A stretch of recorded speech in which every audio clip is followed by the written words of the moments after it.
Radiant team ban.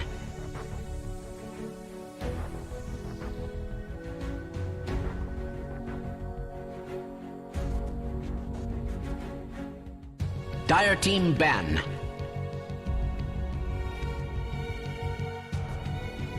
Radiant team ban. Dire team ban.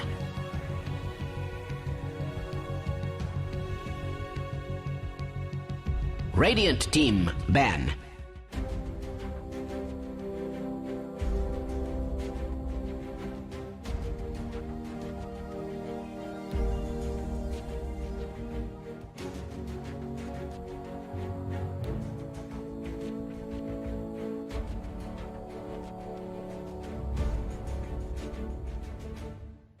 Ten seconds remaining. 5 seconds remaining. Radiant team ban.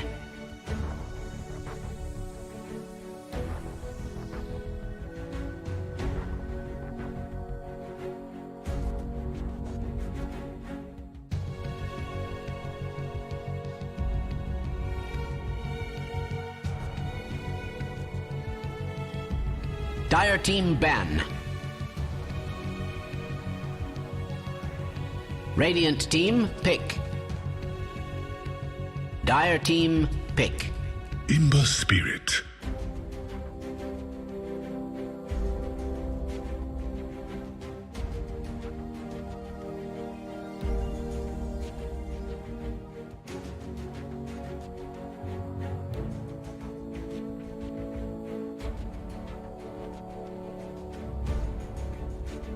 Ten seconds remaining.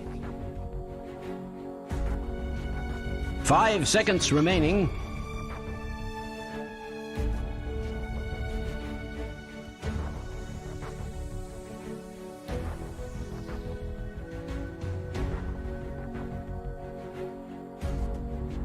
All right, ladies and gentlemen, welcome. We are here with the BTS Pro Series. It is MLP Dota and John X Fire. John, have to extend my apologies to the viewers. We were only advised that we were casting this about a minute ago, but sir, how do you feel? We're here. Oh, I'm feeling great, Mike. You know, I love casting Southeast Asian games. It's good to finally be finally back in the region. It was pretty short notice. I've got to admit, I did have to rush through lunch. And you know how we Southeast Asian are. Can't have us skipping a meal. Still managed to fit in that lunch, and what better way to lunch with some good Dota 2. That's very, very true, John. Boom Esports versing the former Team IO squad, I believe it is, in this matchup. In a best of 3, should be a lot of fun. Of course, Boom looking like a very, very strong team overall. The IO Esports, they were kind of up and down with their with the way they were playing, though there's some very, very familiar names. There's always some very, very nice potential for them to pull off an upset here, I would say, up against Boom Esports. So we'll have a look at the betting odds once we get into the game. Still, however, the draft has begun. Boom Esports, they go into the Ember Spirit Oracle pickup as their first 2. CR, however, Snapfire into the boy Earth Spirit coming out. Yeah, I'd have to say Boom Esports opening a lot stronger on paper. The Ember Spirit, of course, has been a top and pick for a lot of teams, so they managed to snag that true in first phase. Snapfire Earth Spirit is a solid combination. I think there are lots of ways to play around this. The Ember Spirit, as long as you don't get caught by that Earth Spirit silence and stun, free reign to just jump in and out. So that is something that CR is going to have to worry about constantly, whether or not that Ember Spirit is going to be a massive issue for them. And of course, the Oracle now for Boom Esports as well does give them a lot of flexibility in drafting their core. So they've got a lot of ways of making their lineup work for Boom Esports. They're not locked just yet, and they already have a lot of value with that Oracle and the Ember Spirit. CR, again, you can make that Snapfire work quite well. The Earth Spirit, we have seen a couple of games where it can be effective. Hasn't had the best run so far. It is a bit of a shakier opening for CR. Yeah, sure is, but I love where they're going with the draft, of course. You know I get very excited when the Earth Spirit pops up. Very, very excited. I can only imagine where this draft's going for them. Still, CR, they will ban out the Troll Warlord now. Third pickup. We're going to see some cores coming out, and whoa, Sand King would be the pick. Now, this hero is a bit, just ones you don't see very often anymore. I personally think it's a very nice hero to have in that off lane. I think it still offers a hell of a lot. How do you I'm a bit iffy on it. I think it has lost some of that luster it used to have. I think it can still be effective, and Ciar's lineup, it certainly does give them a lot more to play with, so you have a pretty decent way of getting that stun in from afar. It can kind of work just fine. I believe the Ohio specialty, so we could see him in that hero. That's something we've seen him play a lot. Out a bit, but it does give you something to play with. Whether or not it's going to apply that same pressure onto the safe laner is a different question. I think there is a very good reason we haven't seen too much of the Sand King anymore. Definitely has kind of fallen out of favor there. The clockwork now comes out from Boom, and I'm getting even more excited, John. Another one of our favorites. I think this hero is very strong in the meta right now. I think it's very viable in the +4 or 3 position. As it stands for now, we don't know exactly what position this clock is going to be in. 10 seconds but what do you think about this? Do you think it's a nice pickup? I love the clock. 5 seconds remaining. Having that clock up against the Sand King, especially up against the Snapfire, you have a great way of going in, stopping these channeled spells from going out. You have a great way of scouting out the Sand King and Earth Spirit. You have a lot of value from just picking this clockwork up. Not only that, but you have something to follow up with your Ember Spirits. You have something that can go just as far, just as fast with that hook shot. And there's a lot of ways for Boom Esports to really make this work. I think with a team like Boom ID that we've watched over and over again, with the playstyle they have, this kind of opening from them does tell me they're going to be sticking to that fast-paced playstyle. The Clockwork and the Ember don't take too long to come online. The Oracle is going to enable that kind of playstyle. And the thing with Ciar's draft is that it's not bad on paper per se. In fact, they the Wraith King to try to give themselves some of that aggression as well. It just doesn't feel like the greatest response to whatever Boom Esports has in mind, because again, these guys love running at you very fast, very early on, securing an early advantage. Now, CR doesn't take too long to come online, but they are somewhat held back by cooldowns if they're going to constantly fight against a 5-man push. They're going to depend on their Sand King ult, on their Snap ult, 5 seconds remaining. It's not going to be as fast as Boom Esports cooldowns are. I agree with you on that. Wraith King, one of those popular calls right now. We'd love to see it. Obviously works very well with this current draft they have got going, John. This very, very fast-paced kind of lineup. And they really can start to overtake the game and push down those towers very, very quickly if they're not careful there on the side of Boom Esports. However, Boom, 4th pick for them now. They've got a very fast-paced kind of lineup themselves already. How do they respond to the Wraith King pickup? We could always see something a bit more late game like a PO come out here, as it is still available if they wish to go for that kind of pickup. Instead, they will continue the trend and go for a Batrider. And with that Batrider, it is a bit of a flex pick as well, because you still have that clock Batrider that can both be position 3s or 4s. And it's going to be a question of which one's which for now. Definitely. I think in this case, the favor has been towards Batrider support for the most part, simply because he can dip into the jungle as needed. Play the Clockwork on pause 4, he'd basically get no farm, and the Batrider would get about the same amount of farm as if. I think if you're gonna try to distribute that gold a bit more evenly, you'd have the Clock Core, but it really depends on what Boom wants to get out of their lane. With a Batrider core instead, they can play much further. They'd have a lot more presence in that lane. The Batrider can just escalate from bullying out whatever core is there. Now, depends on how much they want to keep that Wraith King shut down. So, it's gonna rely on that. I do like the draft so far. Batrider is great in this case because there is no way to stop the lasso. Like, really have no way of stopping the Batrider from jumping in, getting.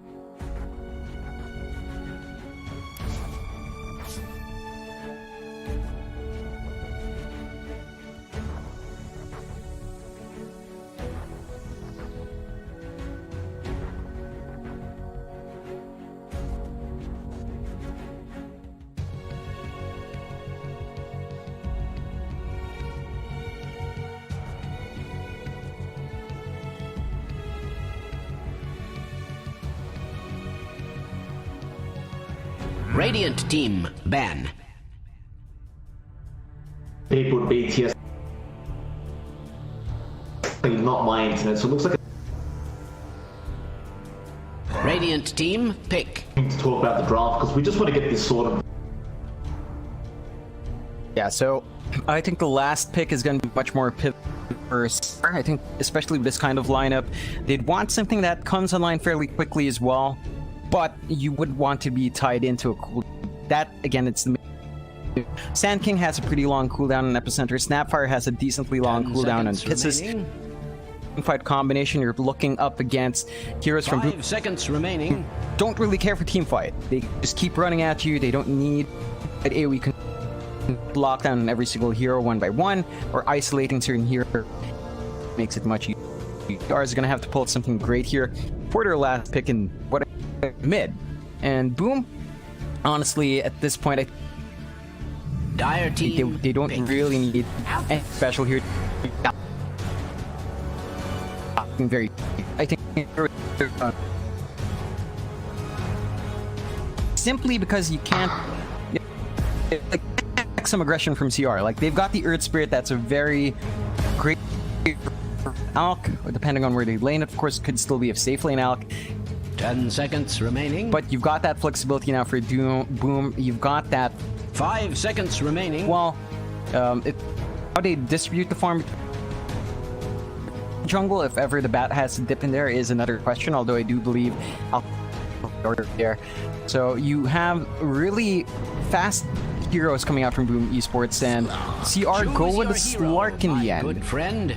That's an interesting pick. Gonna be keen to see. That's not quite the answer I had in mind. I guess Slark does enjoy playing against the Oracle. Like anyone, Slark will get a lot more stacks, so that is one way to really play against.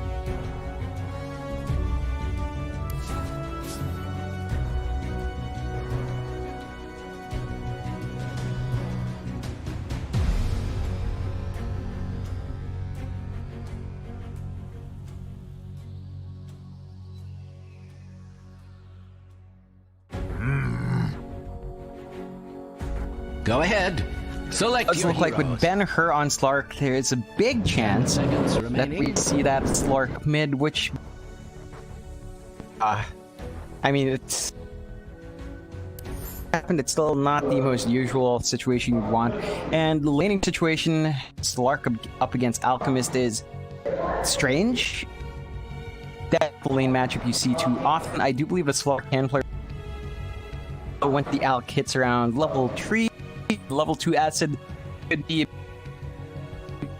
Alchemist does enjoy melee heroes for that reason in matchups, because really level his lane presence just by having that spell available. So that's something CR has to be very conscious about.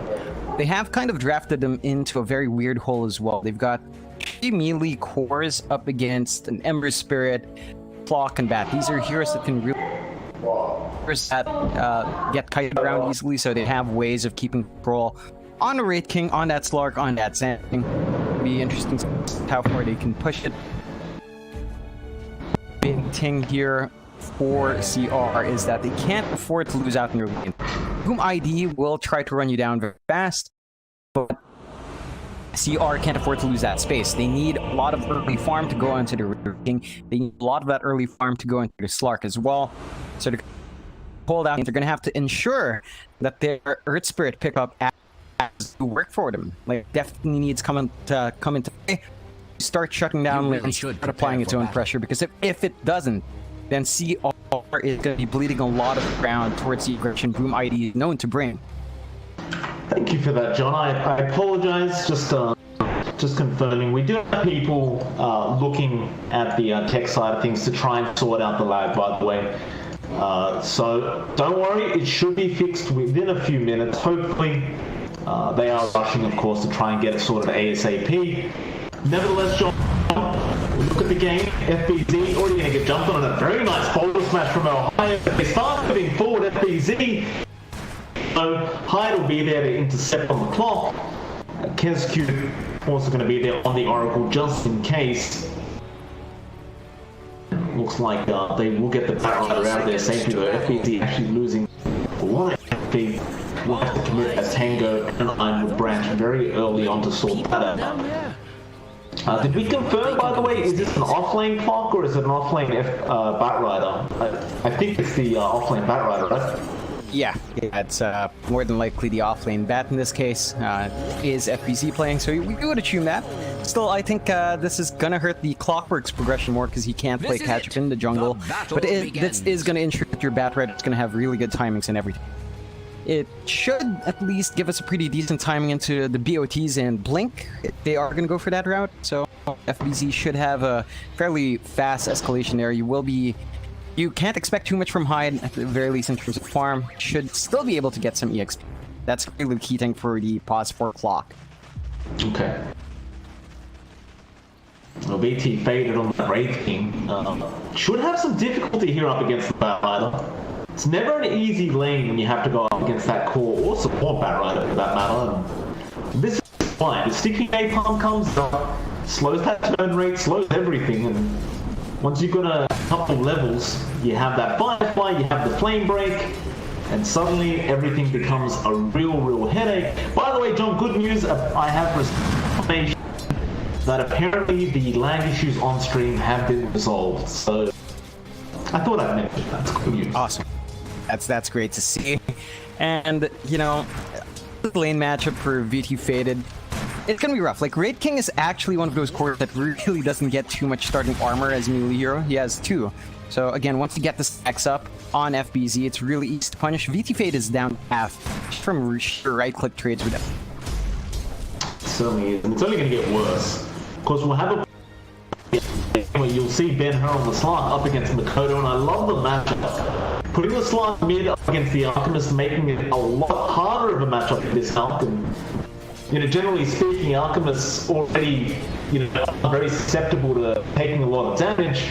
And you're up against Slark, who stores Essence Shift over and over again. It's going to be even more painful. However, top lane, speaking of painful, Hyde, he may find the first blood on Mushi, though no. Mushi will charge, and he will manage to run away in time. But back to that mid lane, John. This Slark should have a pretty darn old good time. In fact, my Mac is BT Faded is falling very well. Wilson Mushi is going to intercept through the Dire jungle. They are going to try and harass. In fact, FBZ man, as BT Faded has the follow-up stop, and that will actually be the first one coming out for Wraith King, followed by Zhao Yu going down the bot lane on the Sankey's Dream Cell. Oh yeah. Just action across the map. I do love seeing this Southeast Asia at first. And I think, you know, if you go back to that mid lane, you mentioned the Slork matchup against the Alchemist. I think this is actually something the Alchemist is facing, just because of the presence he gets from Acid Sprays. Ben-Hur have a harder time to contest the creep wave when it's in the right Mikoto, and as long as Mikoto sprays that in a good spot, I can't see the Slurk really trading too well. I mean, he's down to half HP, he still has regen on him, but just not gonna copying hits like that. Definitely isn't. Ben-Hur having a decent old time, 17 and 2 in terms of last hits in comparison to the 17 and 0 of the Arc. Very even. The top lane, BT Faded, going to cop more harassment out from FBZ and Hyde now. Hyde's going to be as annoying as possible. A very nice cross, and now with the Firefly, BT Faded, and no way up. It does go down, and that's one of the really susceptible parts about the Wraith King, John. There's just no escape mechanisms up until the point where you have reincarnated Vader. Yeah, and even then, that's not really an escape. It's just a die again, in the most part, if you are stuck in this rough spot. And this is something that Boom ID is leveraging quite well. Like, the combination with the clock control they're getting, the fact that Mushi cannot do too much VT Faded beyond the cookie toss is really hurting VT Faded up here. He's falling right now. Desperation. Spot for that Wraith King, and all that have been fortified.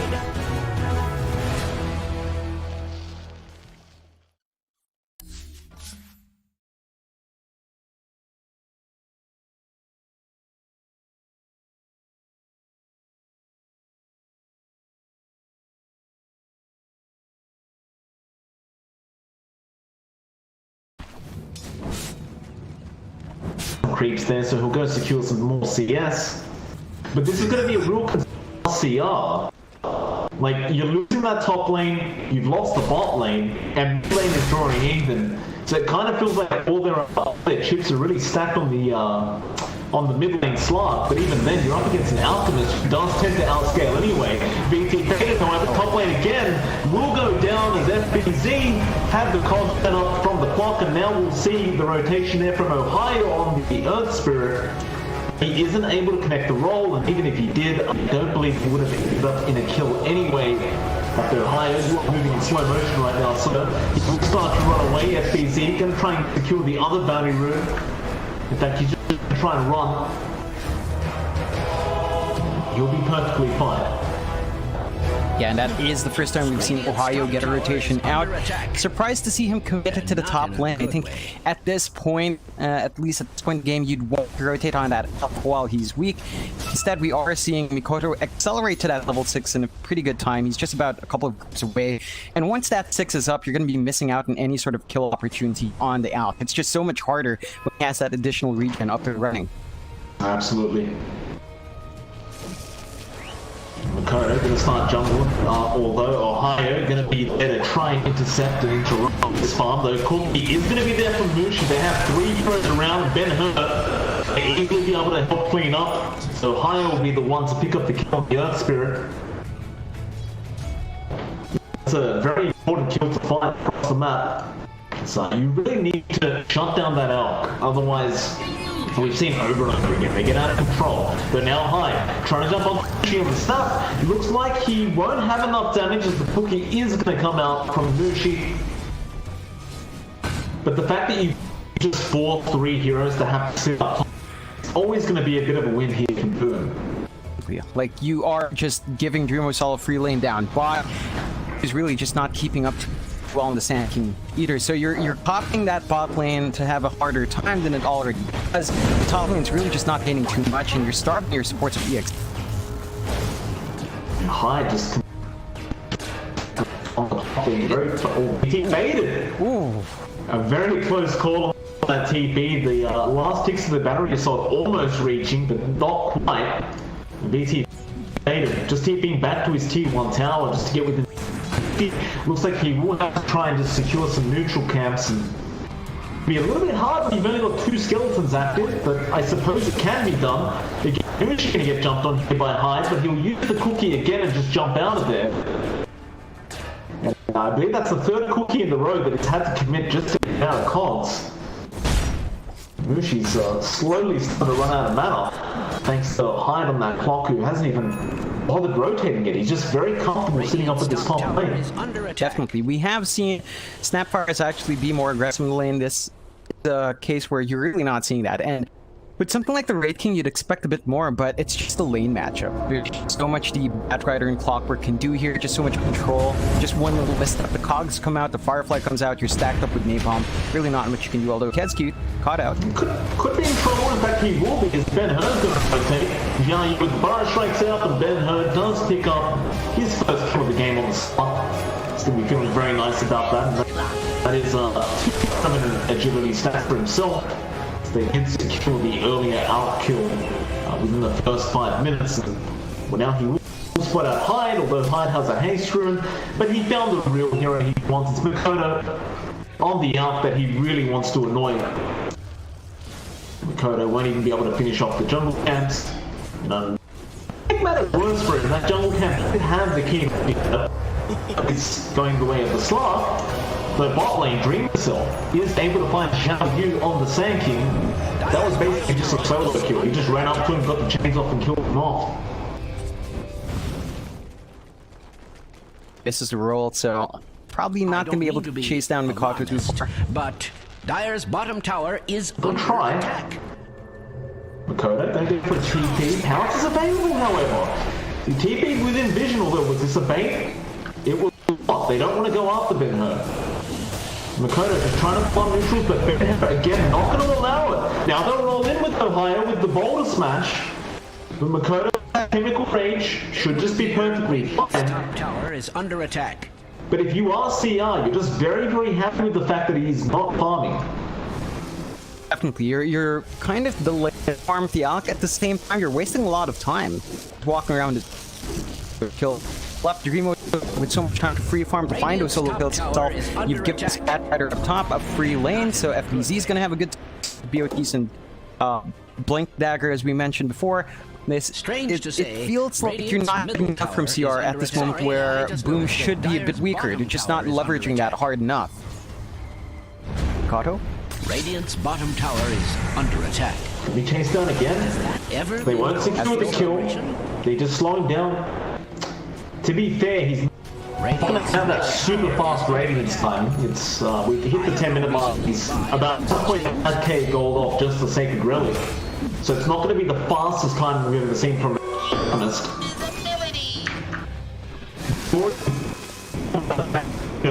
Chase down. It's not like Ben Hur's been farming either. Might try to find the outgo. Top lane, FBD does get ganked up now, and BT Fade is the one to claim the kill. Ohio and Mushi now going to start rotating across the map and trying to maybe find Ben. Stop.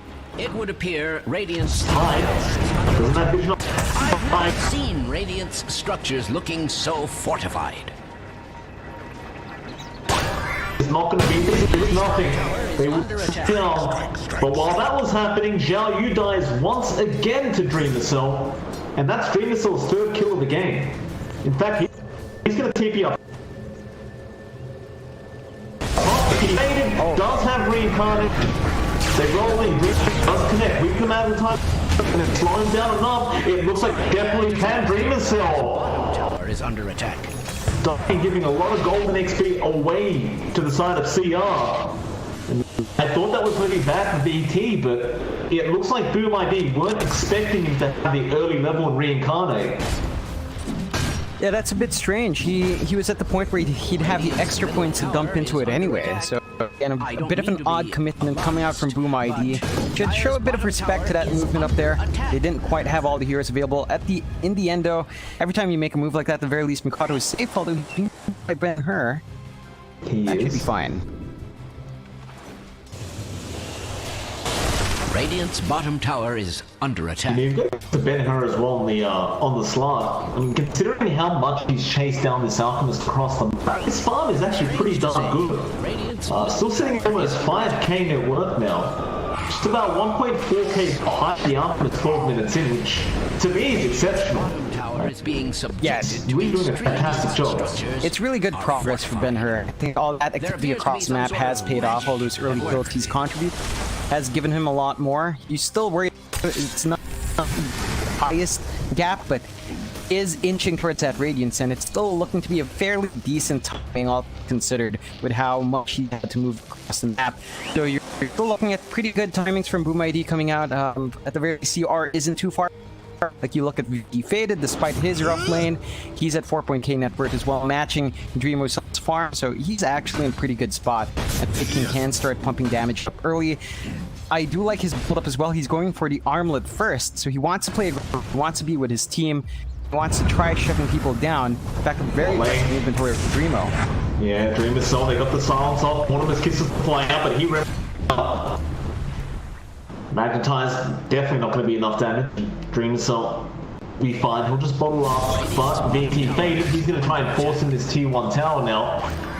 Dreamer Cell, he's shown himself, but he does have 2 remnant charges, so the bonus stuns coming out. Dreamer Cell wasn't ready for it. So he wasn't expecting to roll in after the raid fight last. Now top lane, they're going to try and go after FBZ. He really hasn't farmed well, and Makoto's there on the Alchemist. And Kescute will be the one to pick up the kill on the Oracle with the Purifying Flames. And so that makes it a 6-7. So I'd argue, John, finding that Ember Spirit and finding the bot T1 is certainly more valuable for the side of CR. Definitely is. Like, the Ember Spirit's worth a lot more in gold, so trading away that hero is less favorable for Boom. They get control in that bot lane as well, so that's going to deny some farming area from Boom ID.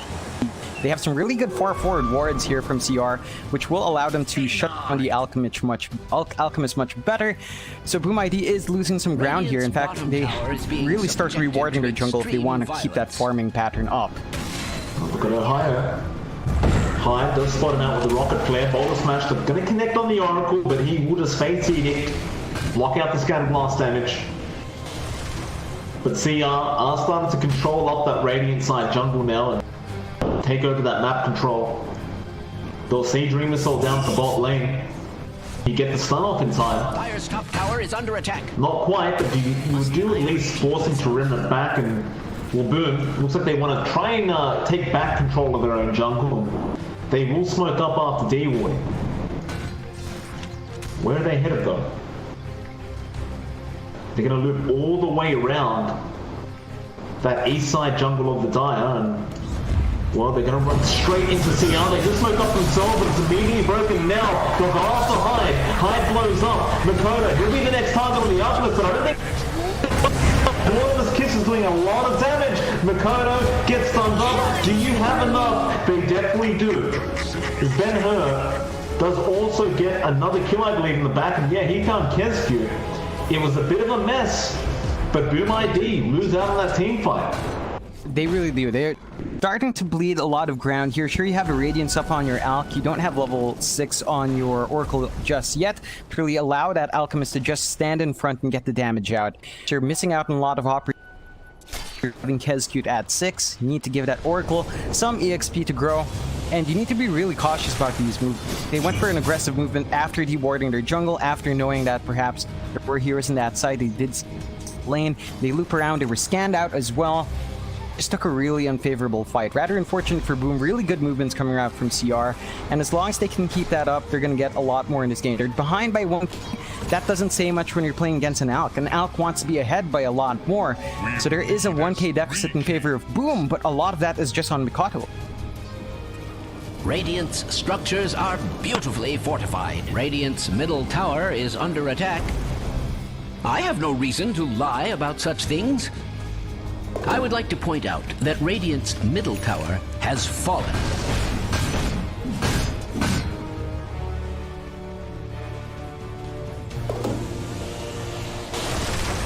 Radiant's middle tower is under attack.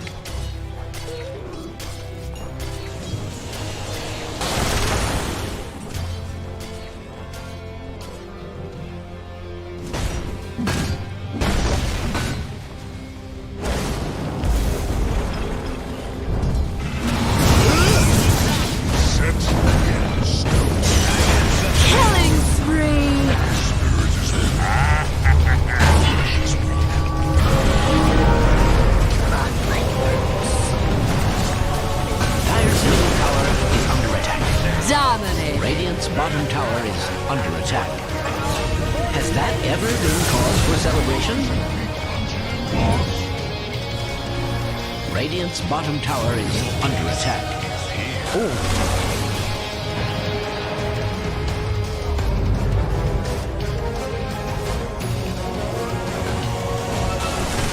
Yeah, overall, really even trade from both sides. A bit of a win for Boom IDS. In the end, they do get basically 3 kills, some reincarnation, Raid King, unfortunately not enough to kill him off a second time. But Boom ID is still not winning out in these fights as much as they'd want. Like, CR is going to be happy with how these trades are going. They definitely do have control on the map, are forcing Boom ID to play into their power right now.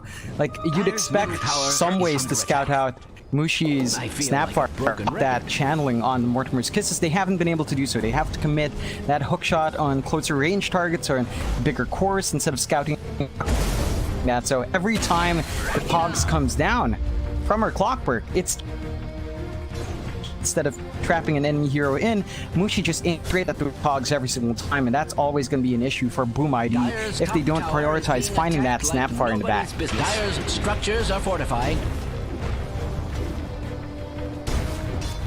Dire's top tower is under attack.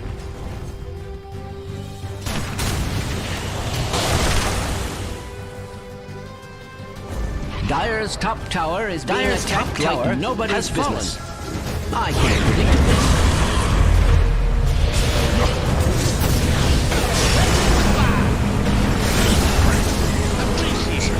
You can use more refinement. Strange to say, Radiant's middle tower is under attack.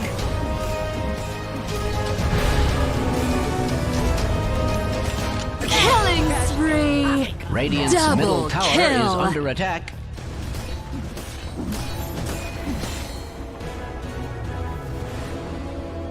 really just well-timed coming out from Mikado, managing to catch that big clump up, and that's something you have to be cautious about here from CR. They have been pretty good with their spacing beforehand.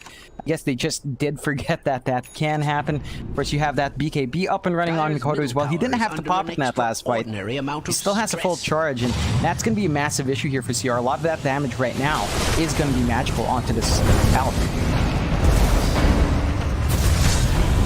Oh man.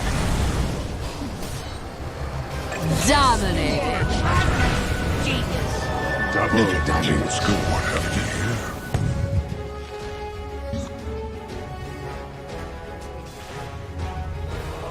here? Dire's bottom tower is under attack.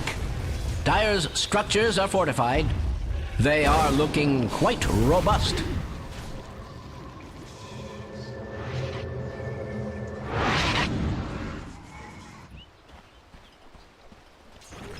Been really active on the map as the Alk. He's already pretty good timings on close towards his. He has that BKB for the magic damage. He's gonna have a few of the hits from the Slark and from that Raid King, so your options do grow a bit limited. You will have to just try to jump the Alk if you're going to be trying to aim him down, although early smoke is going to be easy. A better death. I'll not be held responsible for gross incompetence on your part.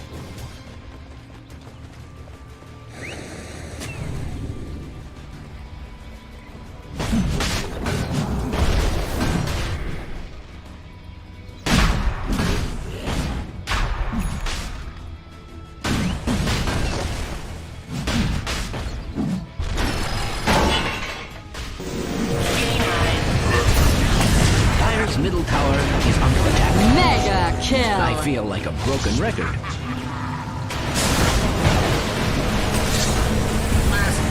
Dire's middle tower is under attack.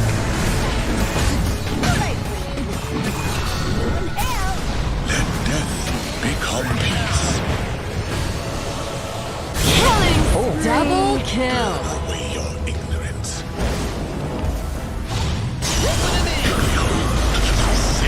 I am legend. Dire's top tower is under attack. Must I repeat myself?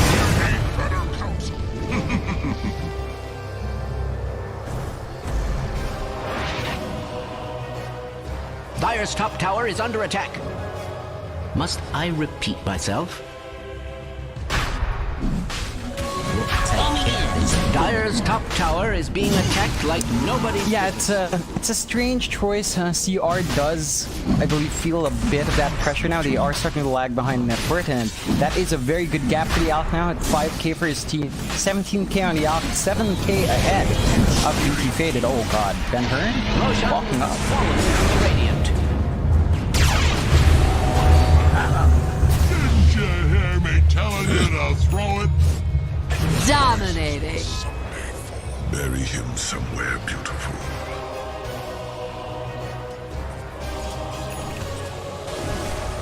Radiant's bottom tower is being subjected to It's a loss for CR. I question what they were trying to achieve. I get the Earth Spirit trying to roll in, but Ben-Hur was basically trying to walk up into the pit. That was just grabs and Earth Spirit still. The rest of the team was kind of lagging behind there, a bit optimistic, tried to go for that one, and this Aegis should allow Bloom ID now to take a lot more objectives off the map.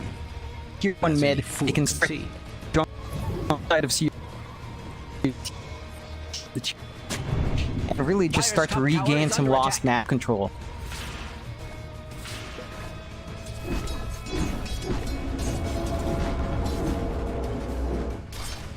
Dire's top tower is under attack. Must I repeat myself? Dire's top tower is under attack. Dire's top tower has fallen. Illusion.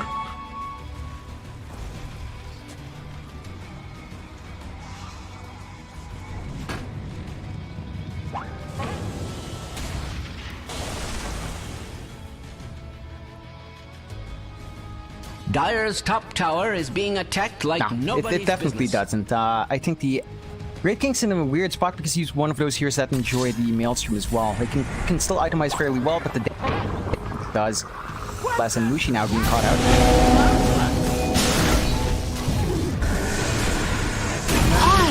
Stop!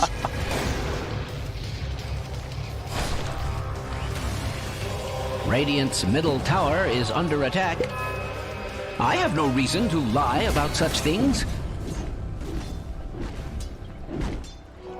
Jackpot! Oh my. Rock it on! I'll take that. Sorry, I just noticed that Dire's bottom tower is under attack. In a blow to the Dire, their bottom tower has fallen. Boom! There it goes! Oh, I don't like where this is going. Gotcha!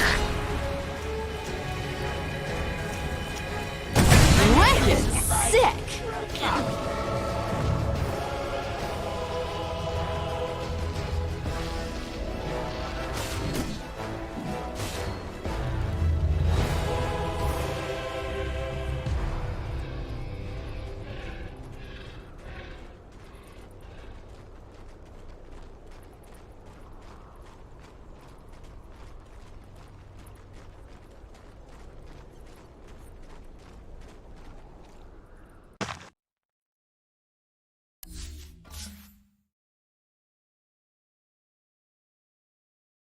Dire's courier has been slain.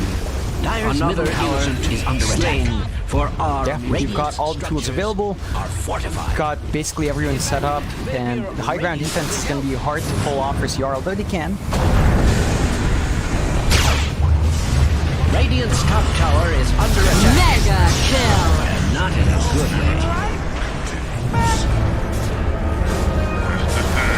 way. Radiant's top tower is under attack.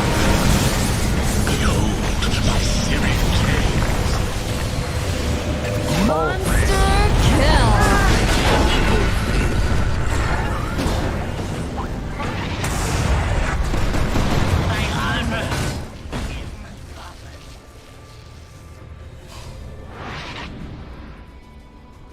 Yeah, that's a big sacrifice to make there, and I don't think you really need to. Like, they were going to pull back even before then. After losing that Aegis, they still managed to force that out. So CR is going to be on a bit of a back foot here. They're going to have to be a bit cautious with V Faded. They do smoke up, though. They want to try to maximize this downtime. They know the clockwork's not there to scout them out or block them out of the way. Don't really have the information on the map to make a very good rotation.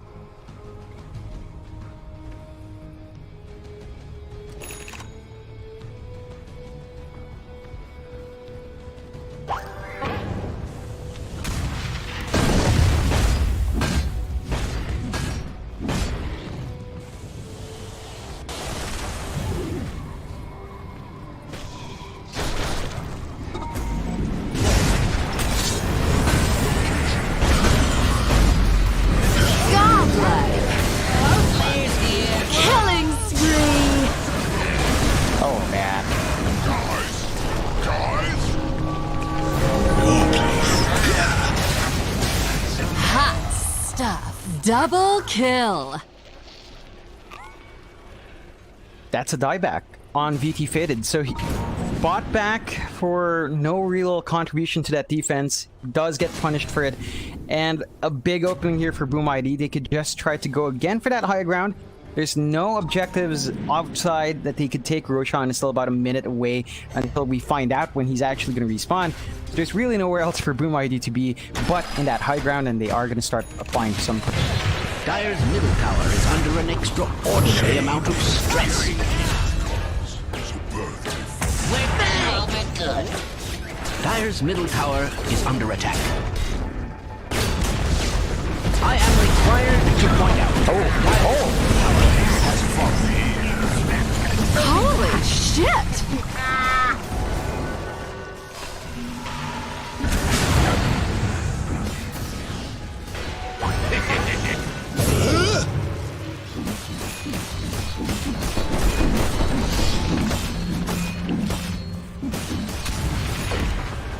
If you're just tuning in, Dyer's middle barracks are under attack. Dyer's middle barracks has fallen.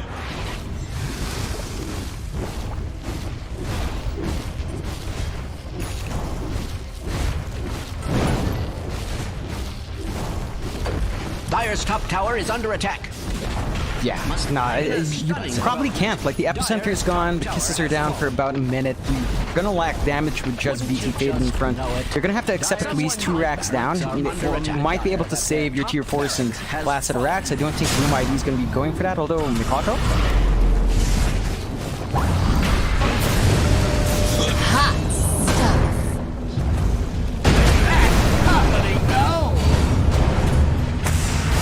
Unstoppable. Death has no grip on me. Oh, Behold my sin. Sick. Double kill. Ownage. Radiant victory! yeah, that...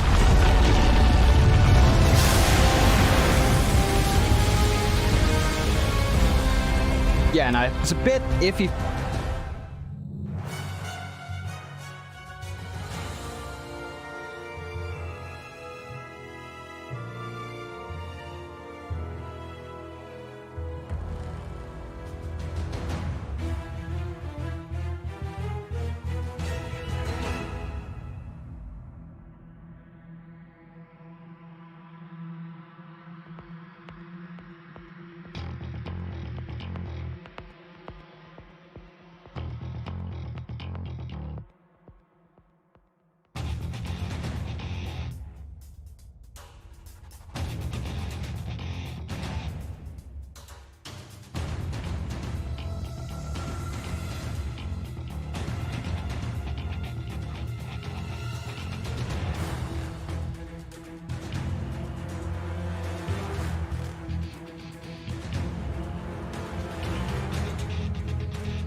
5 seconds remaining. Radiant team ban.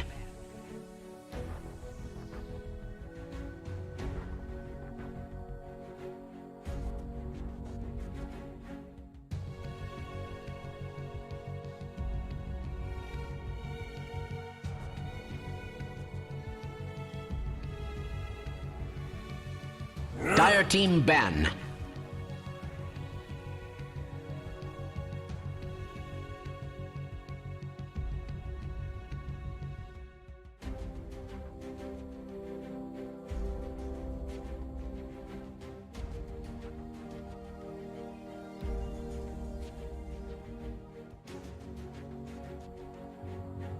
Ten seconds remaining. 5 seconds remaining.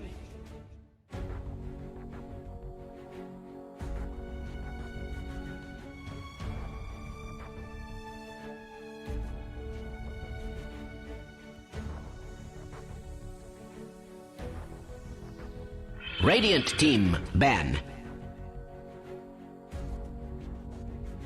Dire team ban.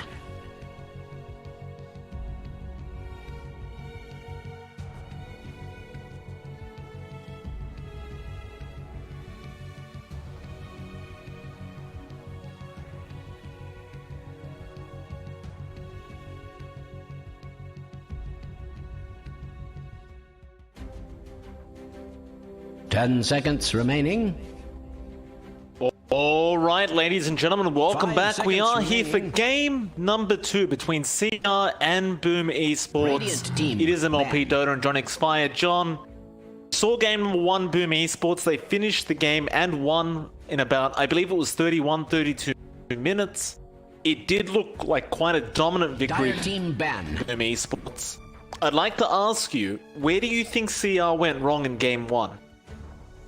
I think CR gave a lot of space towards Mikado there. I don't think they applied enough pressure from the laning phase. They had the Earth Spirit. You did a few earlier moves down mid, maybe while the Alchemist is at level 3, level 2, level 4. Instead, they only really started making moves on Mikado 10 as soon as he hit seconds 6. remaining. That just felt a little bit too late to slow down his progression any meaningful 5 way. seconds That remaining. entire time as well, they were prioritizing Ben Hur's lane. They did shaft Xiao Yu's lane instead. They couldn't really get too much value from their Sand King. And I think all of that really played a big part of why Boom Esports managed to set the pace of that game. They just got way too much from their Alchemist pick, and you can see CR actually reacting to that in the bans.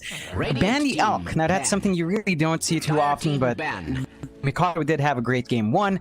They don't want to have to deal with that or even think about it any longer and just put it out. I have to say I'm surprised the Oracle's being allowed true, as I feel like that was a big part of what allowed Boom Esports to really just keep that aggression going anyway. Yeah, look, I'd have to agree with you on that. Boom Esports, of course, I mean, 10 seconds remaining. 5 seconds remaining.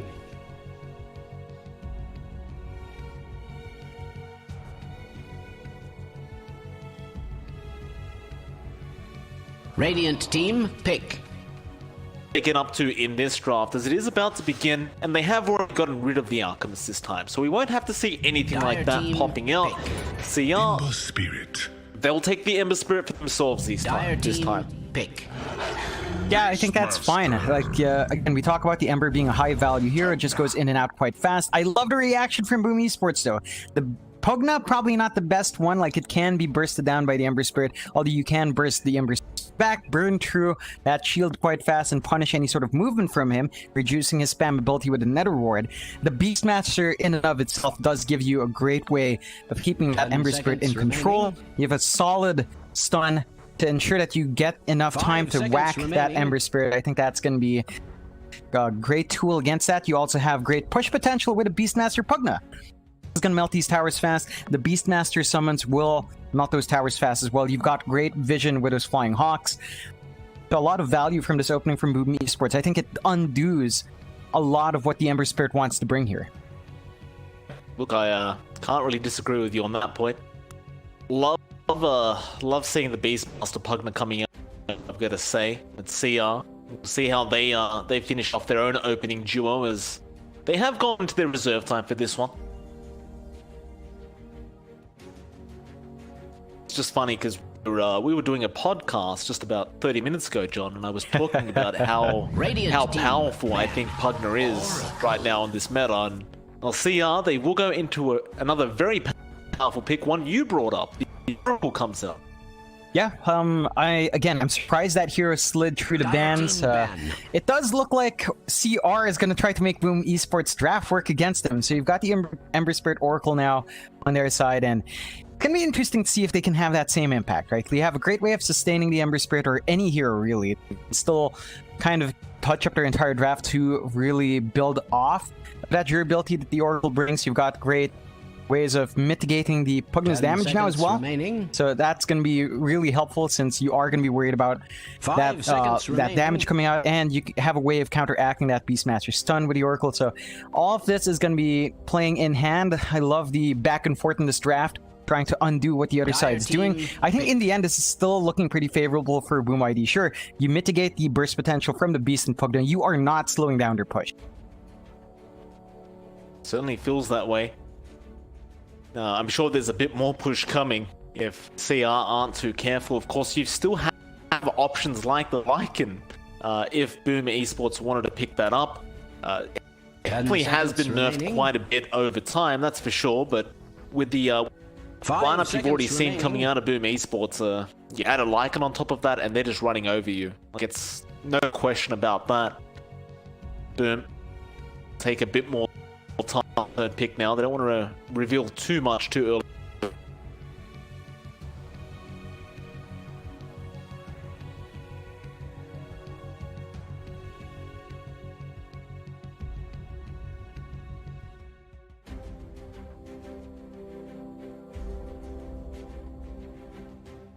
Radiant team, pick.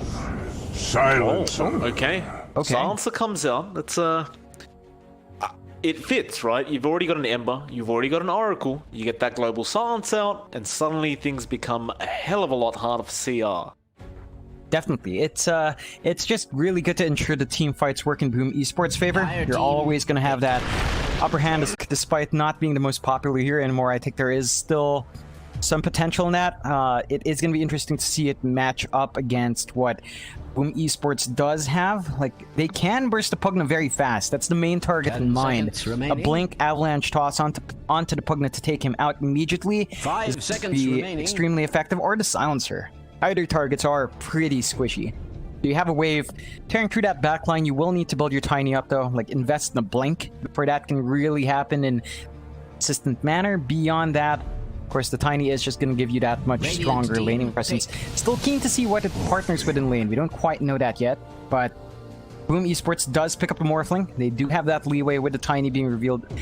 It's going to be a bit challenging playing the Morphling into the Oracle. You have to be cautious about being disarmed by the Oracle if ever they do decide to just play it that way. Otherwise, you can morph into tiny for a bit more damage there, just having that additional burst on top of your own kit. Morph into the Ember Spirit as well. A lot of good targets to turn into. Even the Oracle is pretty potent. You don't get access to ult, but Oracle's first skills are really strong anyway. So just from that vantage, this Morphling is going to be extremely useful for Boom Esports. I can't disagree with you on that. It looks like a very, very powerful pick here for Boom. CR, they need to come up with some answers here, because it's looking worse and worse as this draft goes on for them. I speak for the tree. They'll go for the Native Prophet. I don't think that necessarily deals with the Morphling, but perhaps just a comfort pick for CR. Of course, we do know the Prophet is a very, very potent hero in this current meta, especially if you do run it as a core, which I do believe CR is intending. It can really just snowball out of control, John, and 10 seconds. it's very hard to control with that global presence. Definitely. So you've got high mobility in that Ember and Nature's Prophet. Can go around causing chaos on the map. That is something we have to see from CR. I would like to see them to be a bit more active with this kind of setup. You would want a little bit more activity, especially in that early game. That's the key time when Boom is going to be vulnerable, especially that Morphling. That's going to be the target you aim for. Ensure the Morph doesn't have that good start. and you can kind of keep him in his place the entire game, but you have to invest in getting the rotations onto that morph every single time. 10 Should be easy enough remaining. with the MP. No matter what lane he's in, he can just dip in, ensure the morphling gets taken 5 out, seconds and dip back remaining. out. Of course, the the Nature's Prophet pickup does allow CR to have some push Radiant potential team as well. pick. They can get a split push out going for themselves, have a decent way of counteracting that push from Boom Esports now. CR. Final pickup.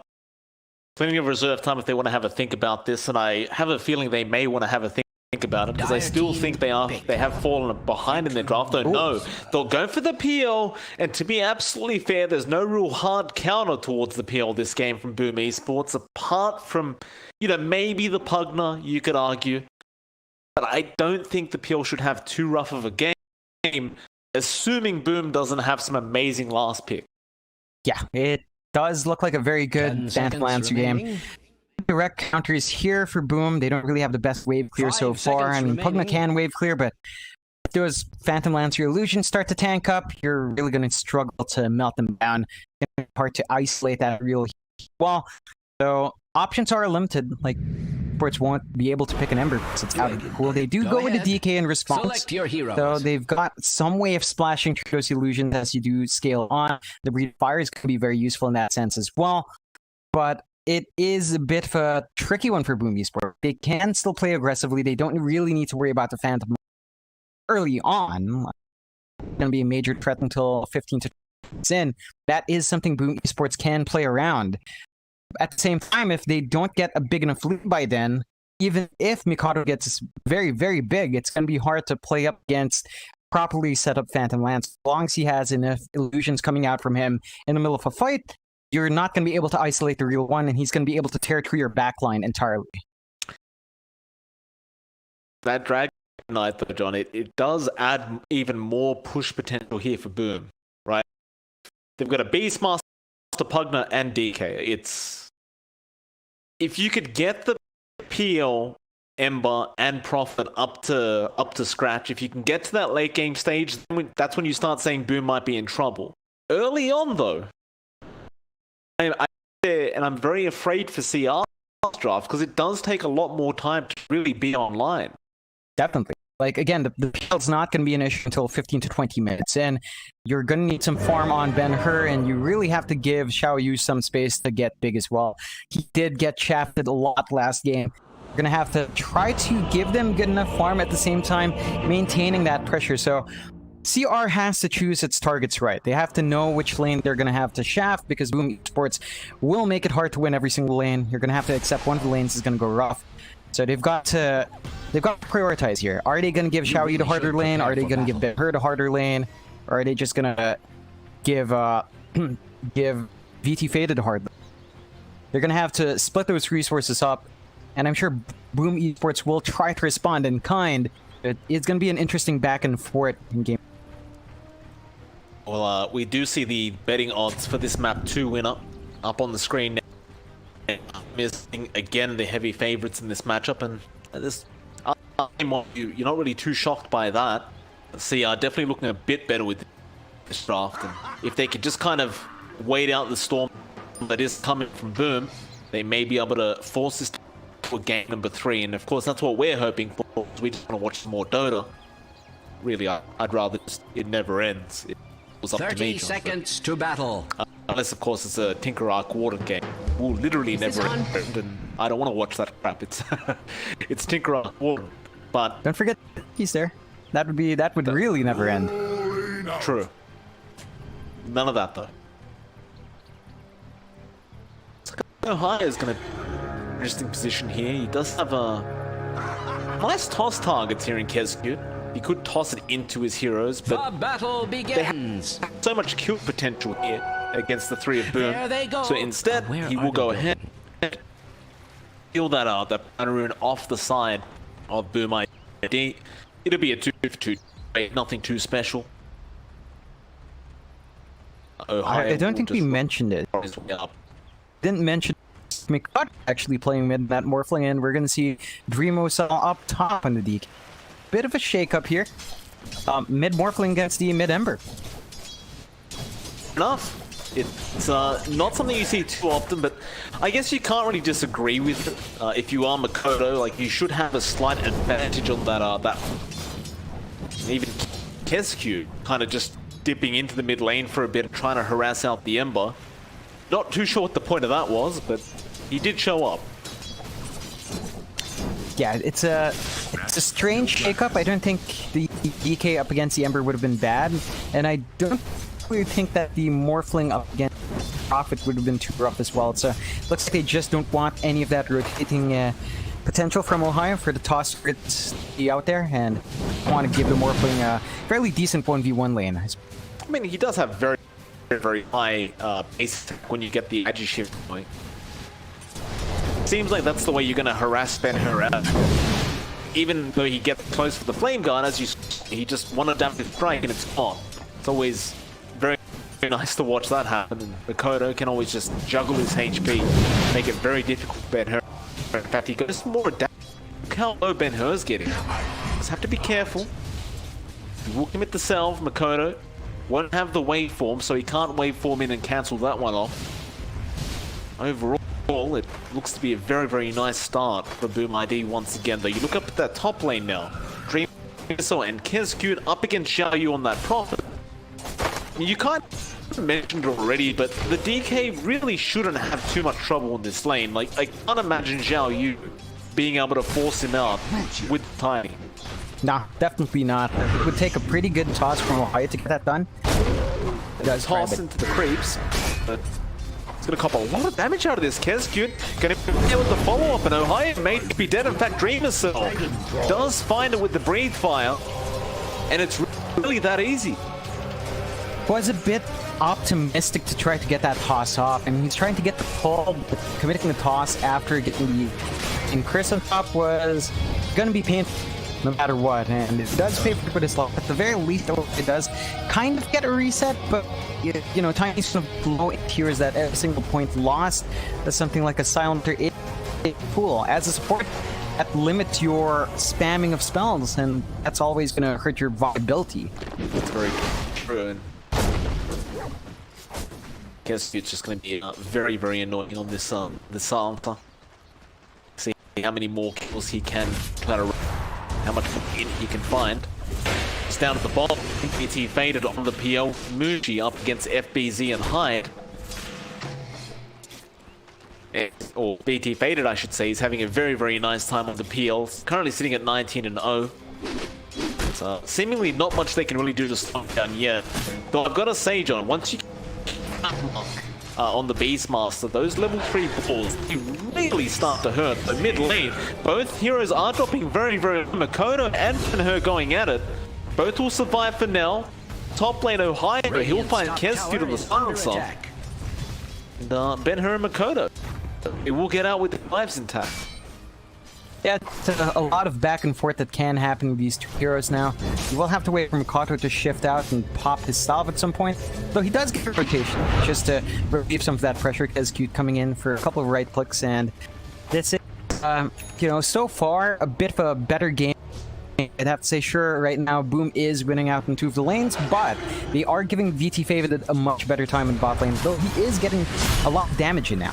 Yeah, VT, you can slow down by the Hyde. In fact, it's FBZ to pick up the ball damage. And that's what we were talking about, John. As the levels go up on FBZ, those balls really start to hurt. And they do slow for a substantial amount. And when you have a partner there with the Nether Blast and Decrepify to follow up with the damage, you could really lose a lot of HP very quickly. Definitely. It's something that you have to be cautious about, especially when you do go 1-1-1 on a PL. So that cooldown on Doppelganger level 1 is pretty long, and that's something Boom ID can play around. FBZ finding an opportunity there to get a lot more damage in. Has managed to secure that kill. Still, CR is having a better time than game 1. They are, at the very least, finding the last hits on their cores. The only real lane that's kind of tapered off a bit is that mid lane. Makoto is quite a fair bit ahead in terms of denies. That's really what's setting him apart from Ben-Hur right now.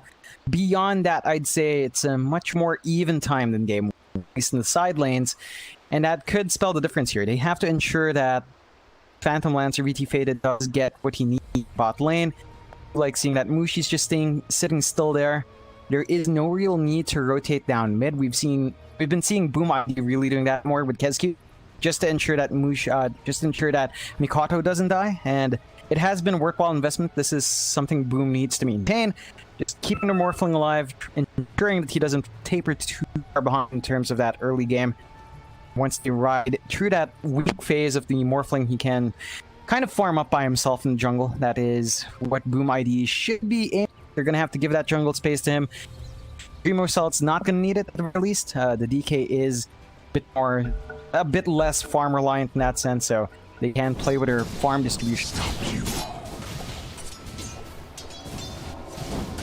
Careful what you claim.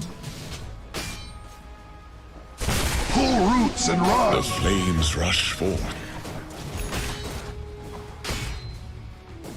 We'll get back into it. The pause is finally over. Ben-Hur and Mikoto still going at it in the mid lane. Pretty even in terms of CS.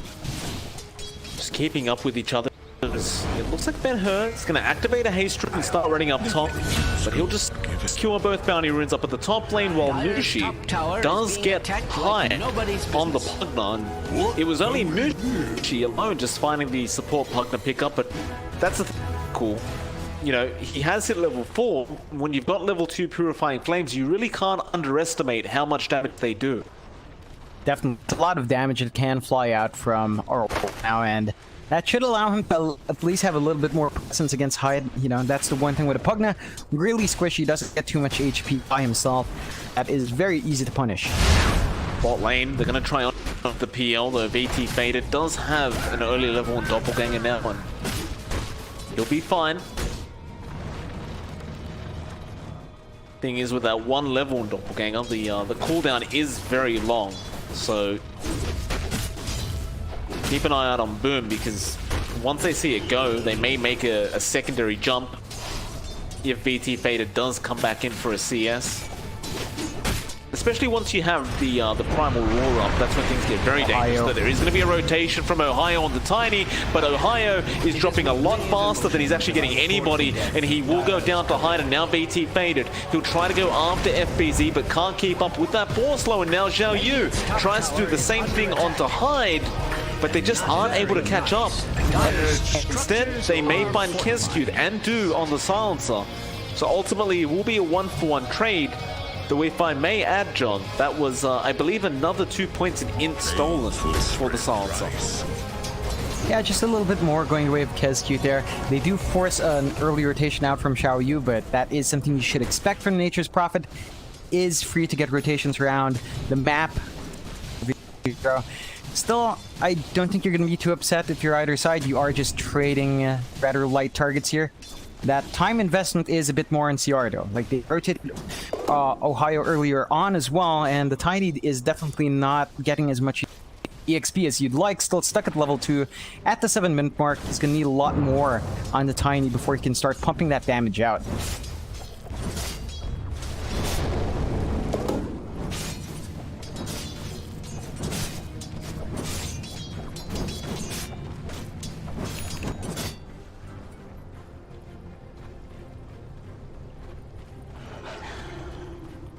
The 7.5 minute mark now, and of course the neutral items have started dropping.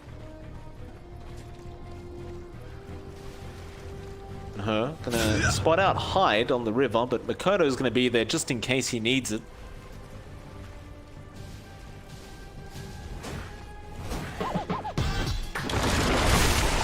Both teams just taking it slow, right? We need more farm up on these cores, and they're not really the kind of cores that can just start running at you and start making plays. Each team really needs some farm up, and it's going to be a much slower pace this game for sure than the last game.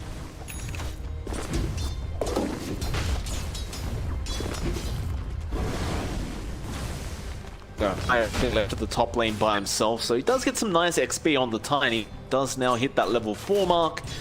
Zhao Yu feeling more than happy to just rotate around the jungle now on that Nature's Prophet. In fact, he does rotate bot lane. Hyde is starting to get low. Primal Rule is committed by FBZ, and now the Decrepify on Hyde will allow him to walk away from VT Faded alive. And so although they do get the Primal Rule committal, they will not be able to claim a kill with this Zhao Yu rotation, but they are going to try and force in a T1 tower. I don't think that's going to go too fast with you know, Hyde still around for the net. Like, the creeps are just going to die. They are.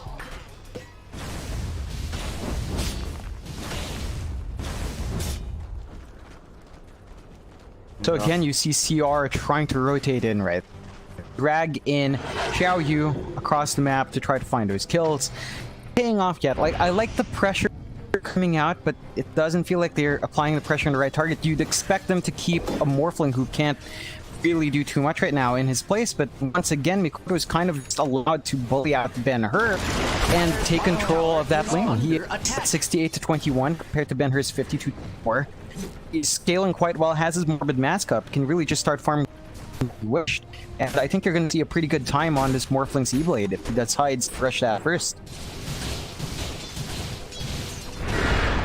Top lane, Dream Missile does actually give away the outpost. He was trying to defend it, but CR, they just stick to it and they do get it before the 10-minute mark. Some nice XP denial coming out from CR. You know, in this kind of game, that XP does seem rather important for both teams. And, CR can gain quite a bit of a level advantage if you do allow that to happen a couple more times. Definitely. It's something that Boom has to watch out for, but it's very easy for Seer to get that done, right? They've got the NP, they've got the Ember Spirit. You guys can close the gap much easier. They don't have anything off the clock this time around for Boom, so really just a bit harder to get across the gap there with everyone else. Mid lane, Boom, they're just pushing into T1 though. Huge Nature's Wrath coming up, and now Dream Missile will pop the Dragon form. Still Ben-Hur gonna just commit Sleight of Fist and try to push them back, but that T1 is basically already dead. Dream Missile does manage to claim that Ben-Hur wasn't able to get the deny off, and now they go up top. They'll defend their top T1 up against Zhao Yu. That's a great pickup from Boom that really opens up the map here, this dire side. It's going to allow them to dip into that opposing jungle if they wanted to. It gives a bit less control towards CR. They have been playing this one a bit more passive. I don't see that control giving them a bit more than you'd expect. I think they're just going to take it a bit slow, wait for Mikoto to be ready, wait for a couple of more items on FBZ before really going for the commit. Although Mikoto now move in is strength morphing. He is a rather tanky target, and they will not burst him down fast enough. However, bot lane, Ben-Hur, he does lose his own line. FBZ finding the Primal Roar on that Epic Spirit, and they will be able to claim that bot T1. So a very even T1 trade between the two. However, you're not going to like losing your Ember if you are CR. Definitely. That's one of the targets that should be defending at the very least. All of this is coming with VT Faded getting pretty free farm for himself. Up top, he's not really been contested in that jungle, so they are prioritizing that PL for the most part. And I think in that case, at the very least, it's much more defined in what on from these lists. Oh, Dream Missile finds a stun here. Zhao Yu gonna get the life drained out of him. They don't find the kill onto that Prophet. Zhao Yu will be able to continue to defend. We saw this in game one. They just maintain control now with the opposing side jungle, and this forces VT Faded to go up towards that dire side jungle, but a lot more dangerous there as Kezcute is going to scale up. That'll force VT Faded to doppel away and just trying to go back to his own jungle. FBZ going to be sprouted down to that lane, but they aren't going to risk trying to go after him. They'll just walk away. And speaking of FBZ, though, he does have Primal Roar up again.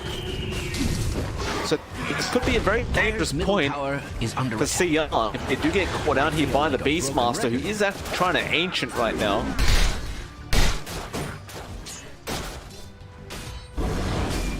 It looks like at least now FBZ and the rest of Boom are planning to wait. You're not quite in position to try to get anything They are on that and jungle, but pretty spread out in that area. Not gonna have an easy way to find that pick. I think all they really want to do is force out that lane, try to gather the attention of CR to the bot lane, free up the space for everyone else to find farm. Mainly Mikoto has not had any rotation onto him in a while, and even Kes, so top farm up a bit. We are seeing a fairly decent distribution of farm here from Boom ID.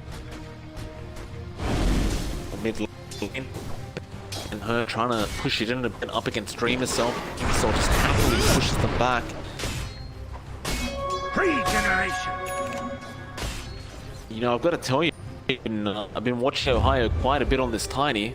Doesn't seem like the Tiny pickups led to anything as of yet. They'll smoke up now and try to make something happen across the map. But again, I mean, Kezcute, he's going to be a very easy target to go after. You are going to see the rotation from Xiao Yu. And they are going to claim +5 kill. That was 4 heroes position 5, but it looks like they're okay with it as long as they can try to set on this policy 2 tower. Exactly what they intend to do. The only problem is you're still trading with FBZ. He could just take this 2 tower himself if he really wants. And seeing not back off here at the top lane, it looks like that's exactly what they intend. In fact, never mind, Boom is actually defending that top tier 2 now, and they're going to force the rotations down on Makoto, where Makoto trying to get out. Primal will be there with the global silence onto the Ember. Makoto still trying to get out there, main form, and he will walk into the Tiny with a nice avalanche just on top of those steps. Oh, Dreamercell's going to be there to help him if necessary. Form is going to be behind him on the Spirit Vessel is going to melt Dreamercell quite quick now. The Dragon needs help.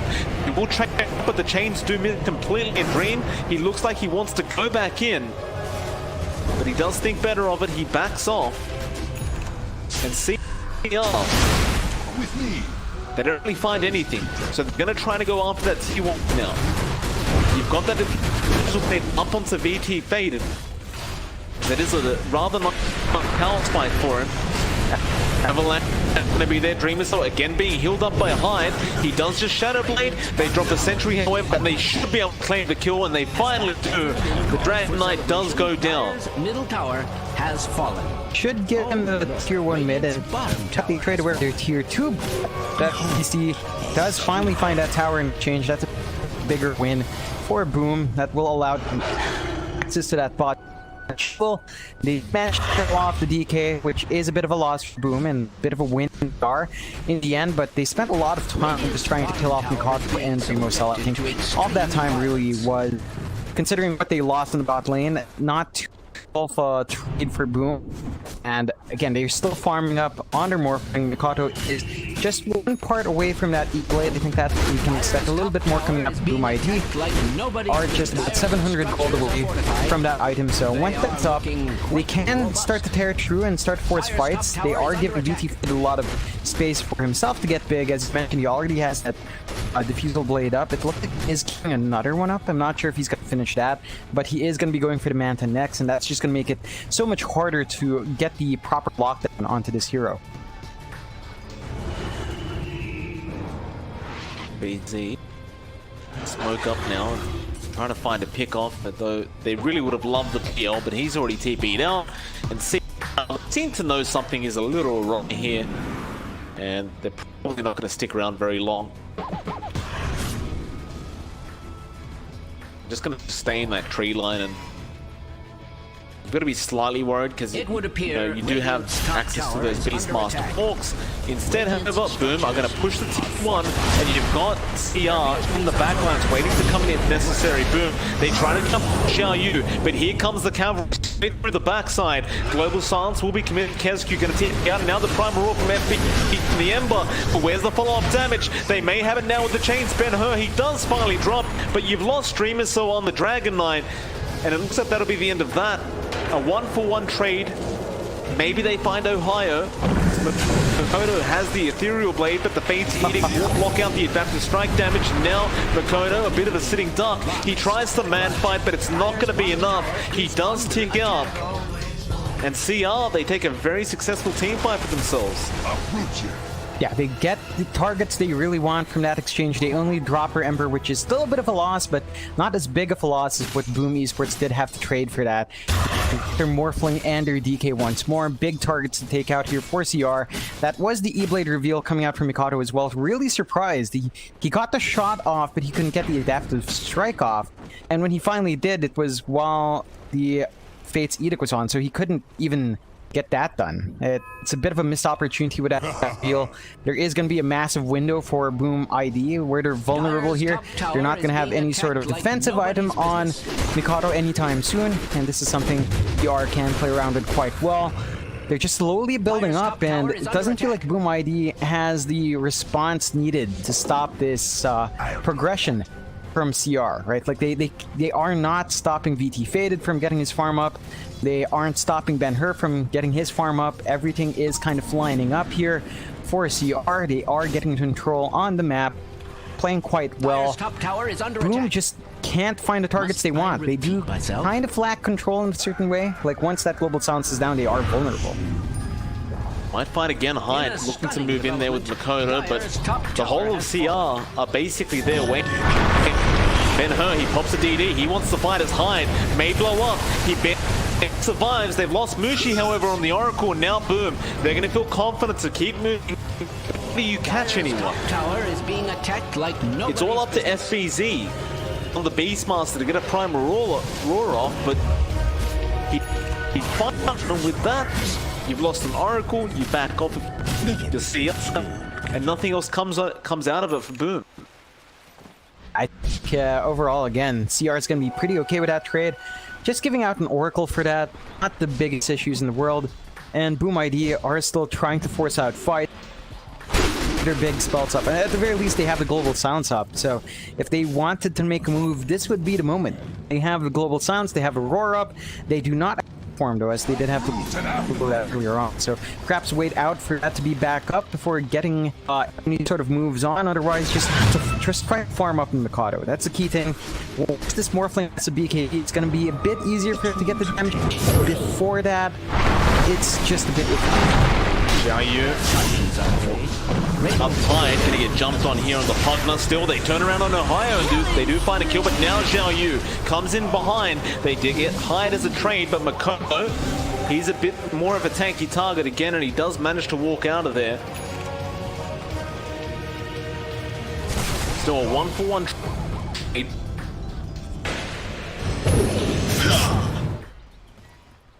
While all that was happening, you've got to keep an eye out on VT Fade. He is still basically freely farming this map. Now sitting at almost 10k net worth. He's very, very close to finishing off. What is he buying? Is that a... What is he buying? Perhaps a... I don't know, is he going for an SNY at this point? Could be. Not something you're used to seeing, but it looks like it may be an SNY as Dreamer Cell gonna get jumped on mid lane with that Spirit Vessel. He melts so darn quick, but now the Prime Roar FBZ will save the day, but no, VT Faded, he is not done. He wants the Dragon Knight. Makoto, however, he already blows up Mushi. Now the Decrepify will save Dreamer Cell, and they move in. They want to clean up. They found FBZ. The Beastmaster should not survive and doesn't. Zhao Yu trying to block the way, apparently, for his team. Kenskute being dived on by those PL illusions, and VT is looking for another target. Fire's top tower is under attack. Makoto does manage to TP away on Morphling, and we'll see another 1-for-1 trade. Sorry, Around, you lost your Oracle, but you found a Beastmaster. You're very happy with that if you are CR. Definitely. These back and forth skirmishes are really starting to give CR a lot more to play with here than you'd expect. Boom has just been really playing a lot more passive than we're used to seeing from this team. Just trying to farm up, trying to take it slow, but they are bleeding a lot of ground towards CR. This is something they have managed to definitely use to their advantage. You see VT Faded, he finishes up his SNY, so he's got that up and running on top of his diffuse hold. Just a lot tankier, a lot more damage coming out from this PL than you'd expect. And again, that's not something Boom is ready to deal with just yet. They don't have the best of wave clear right now on their heroes. They don't have the best of ways of ice, and that's going to be a continuous issue now. We talked about it from the half, like 15 to 20 minutes is when the PL picks up. We are past that point. I'd say VT Faded is definitely up there and has been ready to go for a while, is building towards the Satanic as well. Once that's up and running, you have no way of actually killing off this PL. Like, you're gonna have way too much HP on top. All you can really hope is to maybe catch him out with the Global Silence up, and it's time from there. We'll see R1. They'll smoke up as 3. Then her trying to bait them in that mid lane. Ohio. Smoke gonna be broken on King's Q. It's not the kill on it, but they'll have to suffice. Now, Xiao Yu being chased down. This could be a nice fade here for Xiao Yu. The rest of his team is there to back him up, and FZ, he'll start cutting the trees down as Kodo will just keep being away, and the Beastmaster will have to run through the woods. They do ping him out. He's around there somewhere. That is a nice ball block in those woods that actually not allow any through, and he's going to go for a 3. Ohio doesn't get the avalanche off in time, and play coming out from the Beastmaster, FBZ. I have never seen that block before. Yeah, it's a solid area to block. I think that's one of the major choke points, and does manage to get away, but they will have to give the Roshan away for the escape. They did scan it out. They are going to try to make a move. It is not dropping as fast as you'd expect. Rune of invisibility. It's going to be able to be defended. Hyde looking to try and blow up Chiefbug. Fate's Edict will save him, still prime roll from FBZ, and now they look to blow him up and do Makoto. He claims the kill. They do end up rooting down this Ember Spirit, but they finish him off in time. Global Silence still silencing him up, and he is going to die as now Xiao Yu comes in, but he is surrounded. Do they have the damage output? Hyde going after BT Faded. They'll turn around onto this Pugna, but he just decrepifies himself and runs away. They can't kill anyone. They'll try on to Dreamer Soul now. The DK is falling low, but FBZ just spamming those axes, keeping them at bay. And VT is still looking for another target. Makoto looks to turn around now as he tries to shot down the PL, but it's not quite enough. Still, he gets the chains off on the PL. VT, False Promise will save his life now as he does run away. Very close call there for CR as they almost lose their position 1 PL. They will end up losing Mushi and the Ember. That is certainly still bad news for them, as Mushi did end up having to buy back on the Oracle. Yeah, it's a bit messy. Like, they tried to go for the Roche. It does get contested by Boom. Very even back for it. Like, this is an opening for CR actually, because the Global Silence is not going to be there for a minute. So if they wanted to get something done, this is the time to do it. Ohio goes onto the DK again. It seems to be the one target they can take down, but he does BKB up. So he's not very tanky, but he has a Shadow Blade available, and that's all that's required. Now, Shotgun again onto VT Faded. Fate's Edict. It was a little too late, and now Makoto still running forward with that PL morph.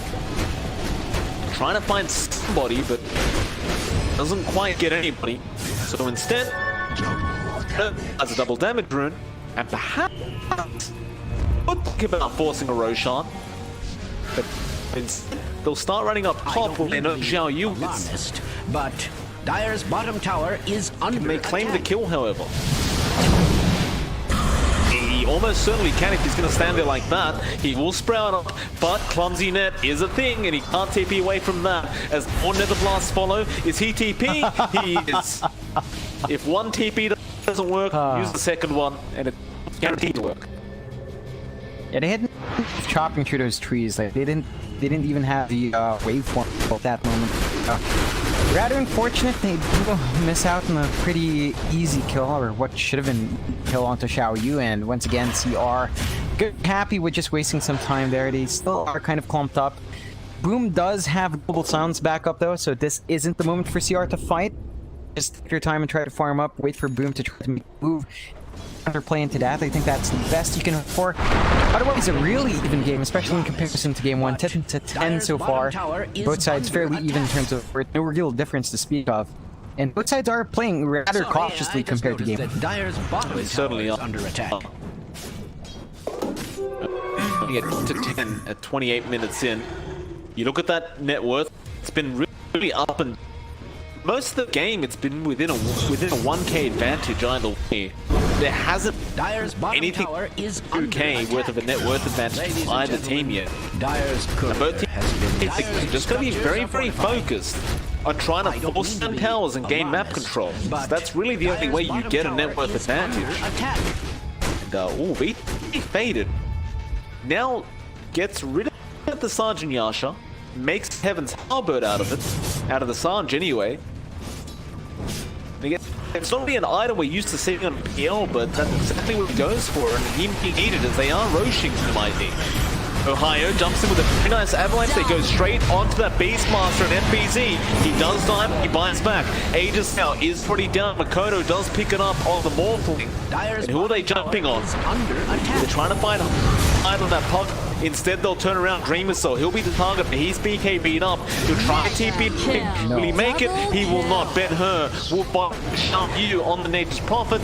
Now they chase 4. FBZ, he just fought back. He does commit the Primal Roar, but the Orchid comes out of Xiao Yu, and this is really bad if he dies right now. He does not want to die back like this. He gets to Crepify, still trying to run away. Just Sprout Block is there from Xiao Yu. FBZ is being healed up by Hyde. Is it going to be enough? No. Or maybe it is. The Purifying Flame's not enough. FBZ, he may get Fountain Dive here as VT faded. He's not done yet. He wants to keep going, but this from Hyde will save his hide, quite frankly, as Kescute will get dived a little bit, but will be able to run away. And man, oh man, that was such a close dieback for FBZ, but he barely scrapes away with his life attack. Yeah, that was a lot of saves coming out from Hyde, really. Hyde was the only person keeping him alive. He was the only one with 4 staff, the only one with a heal, and you are starting to see the effects of that, that burn is really starting to really hurt them a lot. Just dropping that regen off is really starting to stop them, so I think they really need to find a way to deal with that and have a way of getting a purge off. They're probably going to need something like the, at the very least, some Lotus Orb out, just to give them a little bit more protection as well. And it doesn't look like anyone's going to be building up to that anytime. So it is going to be a constant factor here. Like, a lot of their regions just taken away. They don't have their own Spirit Vessel as well to play with, so always going to have that added value from Mushi. He's always going to be able to heal everyone up. And is what's causing Boom to really just not trade favorably. They just cannot outlast CR. Oh, Beastmaster, FBZ. Dominant.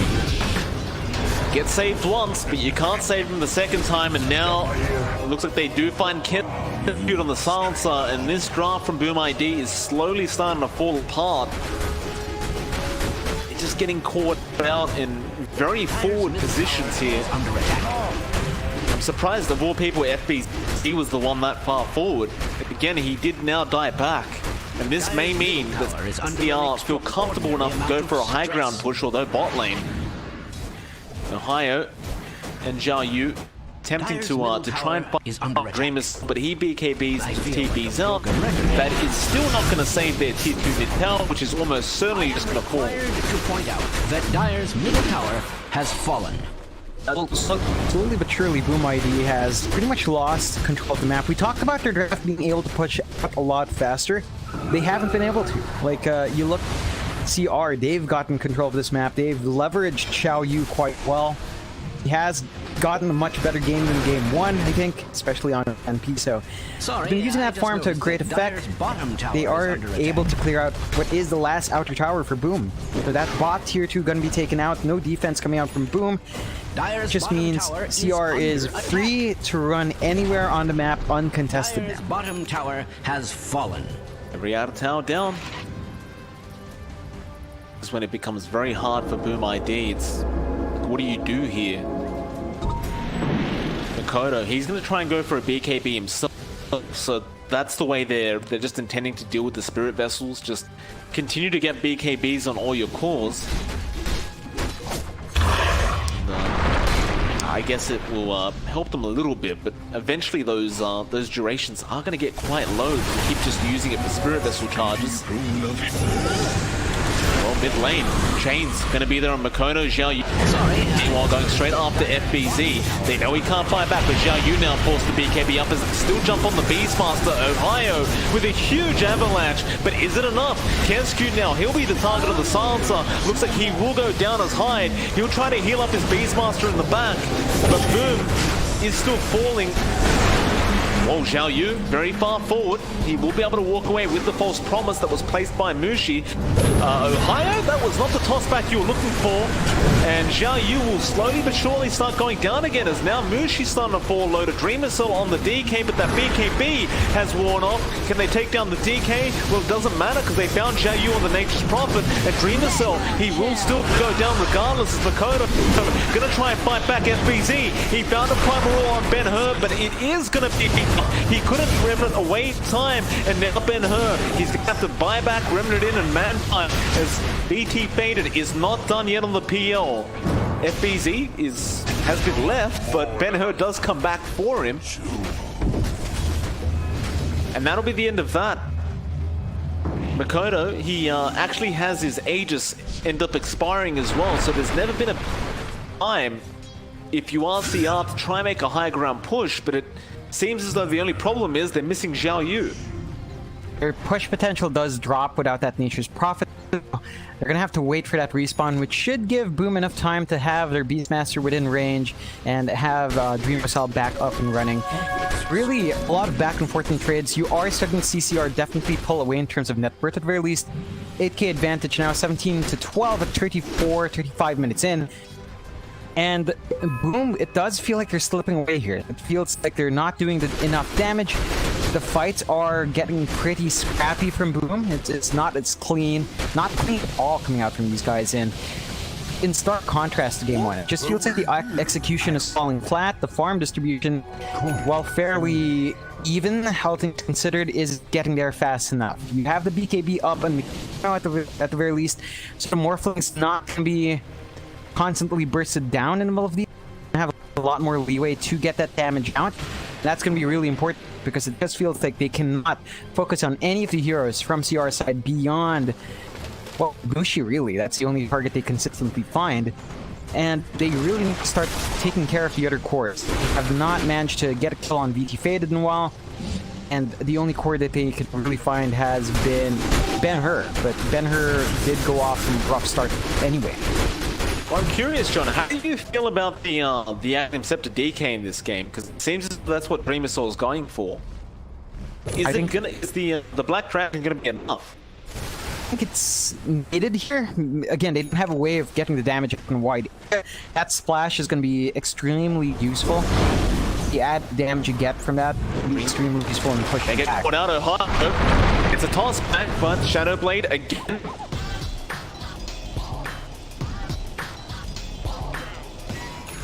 That's earlier. They've been maintaining that earlier on, but Mushi just has not had the opportunity to rebuild on that. So rather unfortunate. He does buy the center from Ferris it out. A bit of a mistake. But it does happen, you know, on occasion. So. Well, smoke up. Boom. Actually want to take a team fight. There's only one buyback available on the map right now. It's going to be the Phantom Lancer, and in fact, BT Faded still gone down straight onto the TK, who does have his dags up. So we do have the Black Dragon available. Dream Missile trying to fight. That's a lot of damage, in fact, coming out of Dream Missile. Zhao Yu needs to get out of there, and he's gone. Now they jump on the Ember. Life Drain, Ben-Hur, he's falling very, very low. Remnant's flying out. He's just trying to get out of there, but it's not going to be enough for Makoto. He's there with the follow-up. And apparently the Aghanim Scepter may have been enough. He is a very, very strong dragon now. Oh yeah. He just does so much dragon form. So much more damage. You saw it in the splash, right? He can just melt through anyone that clumps up. This is gonna allow Boom to really clear through his illusions and the summons from the NP as well. This gives them a really good opportunity to push back. They have to fight for their top lane. Ohio is trying to split push a bit, but it's not so fast on the support time. BT Fade is not even in his base right now. He's just not interested in trying to defend this. Must I repeat myself?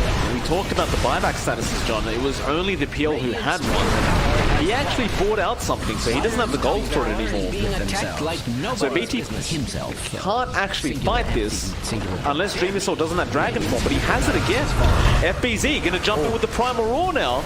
BT Faded, gonna try and defend Mushi, but here comes the DK. Dream Missile pops the BKB, still trying to go after Mushi, but they don't have the damage output. Makoto gonna get tossed back, falling very, very low. He does pop his own BKB, but It won't be enough. Makoto, he survives with the Glimmer Cave. Where's the detection? Oh man. Now the DK, Decrepify, gonna say him for now as he tries to run away. Still BT Faded, gonna chase him down. Dreamer Cell. Do they turn here? It looks like they won't really reset fast enough, so they don't want to engage in this team fight if they don't have to. And boom, they attack mid-racks. That'll be enough for them.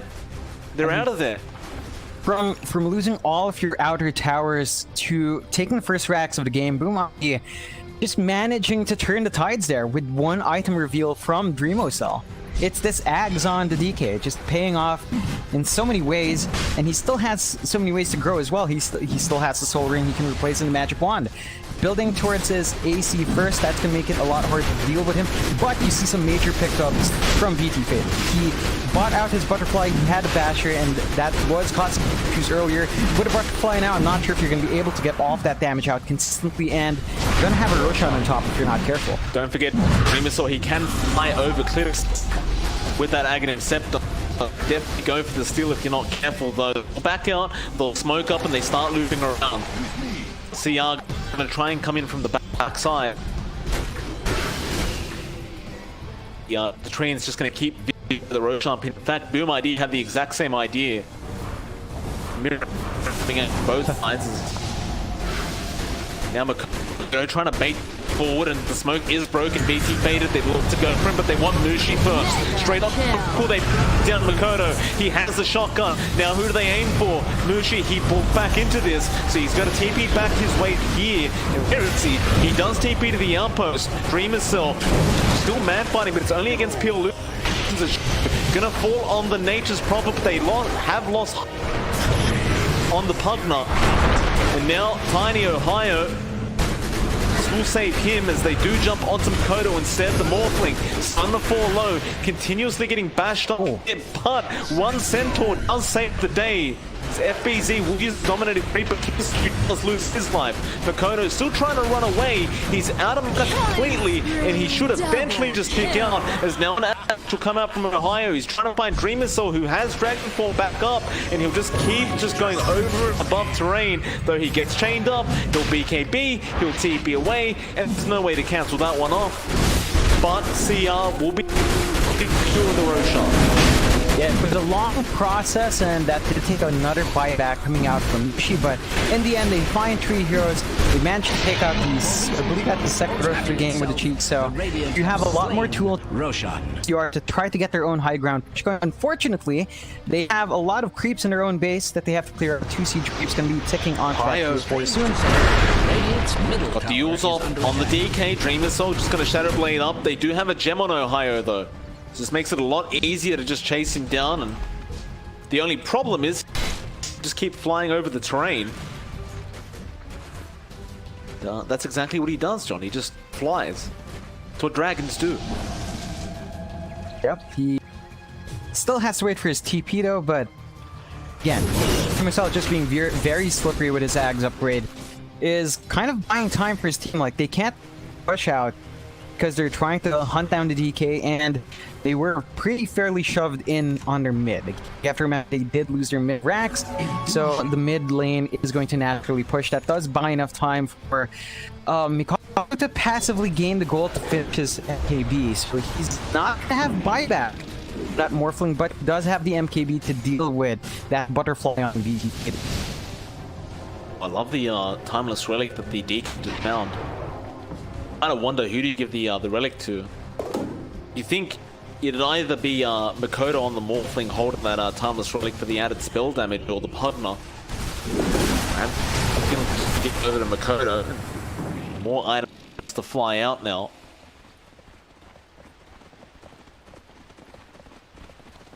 For now, they gave the Timeless Relic to FBZ. It's for the debuff duration? Yeah, definitely for more on that. Just to really hammer it in. I think just additional length on that. I believe Primal War. It's an extra 1 second. Yeah, just that added control will give you a lot more value, I think, overall. So it is pretty nice. I think with these tier 4s, you should be seeing bit of a shift in the game plan for both sides. You're gonna have to be really cautious about that. Like, you have the Princess Knife available for Xiao Yu now, which means his damage is going to be flying out a lot faster. You've got the Witless Shackle onto Mushi, and it means you're not going to be bursting down this Oracle as fast as before.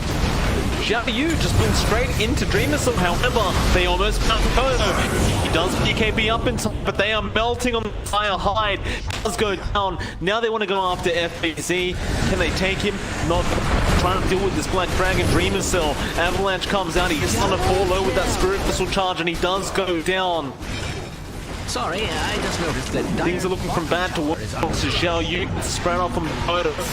They won't quite get the Morphling kill. Now they are going to go high ground. Dire's bottom tower is under attack. Repair kit can be thrown out onto the tier 3, and they will fortify with that repair kit. And fortified. It should be a guaranteed mid-rats. Has fallen. But what if they go from 1 hours? You really want to try and buy back from the Dragon Knight. It seems like it might be a significant. Dire's middle barracks. There it is. Top tower is under You'll attack. have come up in 15 seconds, however. Not really very effective to deep up that dragon form, and Are under attack. well, until CR that big dragon, they're not going anywhere. Barracks. Oh yeah. No threat for them to pull back just yet. To do the Mikado in the back line to find something. Oh, here we go. Makoto. Oh boy. Jumping in, but BT Faded has the control with the basher. And now the BK gets jumped on. They decrepified Missile. He BKBs up, but he's dead. Mushi kills him off on the Oracle. That's GG. Do my D. They will lose a secondary game as CR do to tie it up 1-1, and that is going to force them Team 3. Yes. CR this time around managing to really dictate the pace of the game themselves. I think Boom went for a bit of a slower draft.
5 seconds remaining. Ban.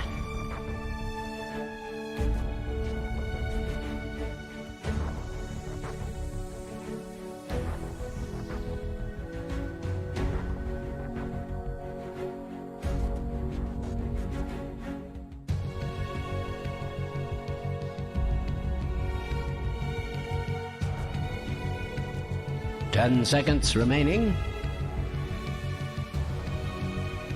5 seconds remaining.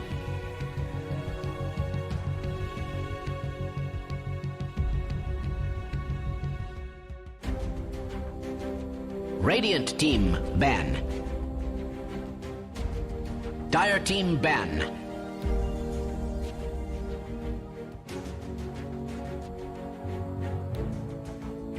Radiant team ban.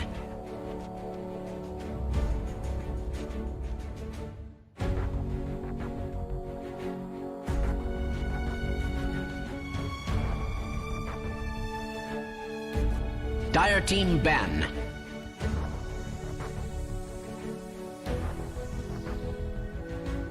Radiant team ban.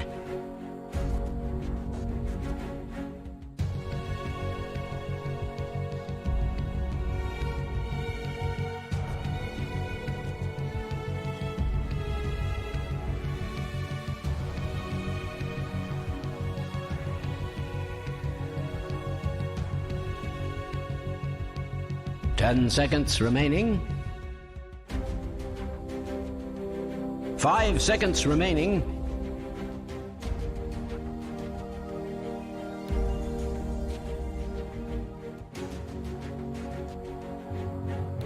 Dire team ban.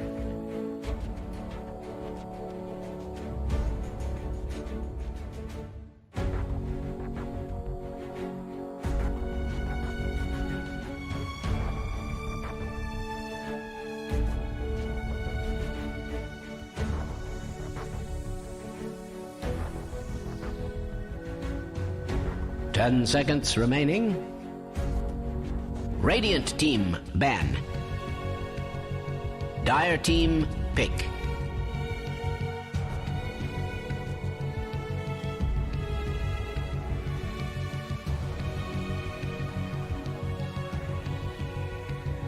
All right, ladies and gentlemen, welcome. We are here for game number 3 between CR and Boom Esports. Team. It is, of course, MLP Dota, joined by the lovely John X Fire. John, game number 1, Boom Esports, stomp CR. Game number 2, it's a lot closer, but CR pull off the victory. Game number 3, I guess I've got to ask you, who do you predict pull this one off? It really depends on how both sides decide to play. I think Boom Esports really has to play to their strengths. We've seen this from this team every single time. When they try to play the slow game, it really just doesn't pay off for them. When they keep playing that fast, aggressive playstyle that they're known for, that's when they can really shine. I think they've got to fall to that playstyle here, especially up against a team like CR, which does, you know, CR does kind of favor going slow as well. They like building up and VT faded into the mid game, so you want to face that off with even faster execution. Boom, their opener with the Tusk does tell us they want to get something done in their lanes, but CR does dive into Keeper of the Light and the Void Spirit. These two heroes are very popular for good reason. The Void Spirit is a constant ban out as well that does slide in here. So CR has a lot of tools to get themselves active very early on to shut down enemy farm as well. Boom does respond with a Riki. They have a good way of perhaps trapping that Void Spirit if they can get the blink and smoke onto that Void Spirit, or they have a really good way of eating through that Keeper of the Light. Riki can choose such squishy supports just fine. But there are still ways for CR to play around this opening for sports. Yeah, no, absolutely. I mean, both drafts are looking very, very interesting to begin with. That Riki pick, though, gonna have a lot of fun up against that Keeper of the Light Void Spirit, because both the heroes really don't enjoy Riki Maru coming up. Smokescreen is very disruptive for both of them, but all Keeper of the Light is probably going to be free food for this Riki once he is up and online. Well, I guess it'll be a matter of how they play it out, but no matter really how you play it out, these pos 5s against a Riki generally are just going to continuously die. It's always fun for the Riki player, though. It's always fun for the Riki. never fun for the supports. Still, I think Keeper of the Light's one of those heroes that can kind of mitigate it. If you get the preemptive Blinding Light, it's gonna be a bit harder for the Riki to get that damage out consistently, so that's something you should watch out for as well. Interesting pickup from CR. We do see them dip into the Underlord, and that's not a hero you see too often. It's certainly up there, but it's still not the most common offlaner out there. It's definitely one of the more popular ones, but you tend to see favors for something like the Centaur more often, which has been completely ignored so far. So the Underlord should allow CR to really get solid farm their offlane, slow down that Ricky's farm if it's going to be on the safe, and at the very least they've got a solid way of keeping that Ricky in. It's going to be excellent to play around with. Should work out quite well for CR. I mean, the thing is with the Underlord pick, like with the Trophy Aura, it's almost impossible to last hit with a Ricky, right? Like you get a level of, mostly at that level 2 mark with the Trophy Aura. Ricky just can't last hit anymore. He's got such a crappy base damage as it is, and Underlord just makes it that much worse. I gotta agree, I love the Underlord coming out, though I would agree it is also not the most popular offlane, but, you know, in all fairness, in pub games at least, it has a very high win rate. So, you have that guy, but now, CR, they do go into a pickup, so even more AoE control. Stream call that can really be spammed out about every minute or so. I like what I'm seeing here from CR. Radiant team banned. Definitely a really strong opening for CR. I think all of it just jives rather well together. Like, all these spells do line up quite nicely. The Underlord, the Puck, combinations you get from that. The Will-O-Wisp from the Keeper of the Light, keeping people in that pit a bit longer if you play your positioning right as well, and spacing of just a lot to build off of from this kind of lineup, and none of them are really extremely cooldown reliant. I can make an argument about the Underlord Dark Rift, not your spell you play around anyway, so that's something CR does have in its favor. Boom, do pick up the Templar Assassin next. That's an interesting one. Into the Underlord, that's not an easy time, especially if they decide to just throw a curveball there and the Underlord mid. We have seen that in response to a sneaky TA pickup as well.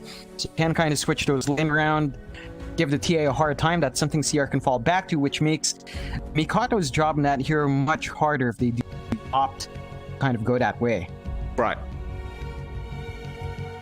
With this Boom Esports draft, it seems like it just gets online a lot faster, doesn't it? Like that TA pickup works pretty well up against the Void Spirit as well. Like, just, you know, you have this hero that loves to burst people down, but PA just pops refraction, and suddenly all that damage you're trying to get out just does nothing. So I do like what I'm seeing here from Boom in response. Still, one more ban out from Boom Esports is CR. They can get rid of the LC. What are we getting rid of here?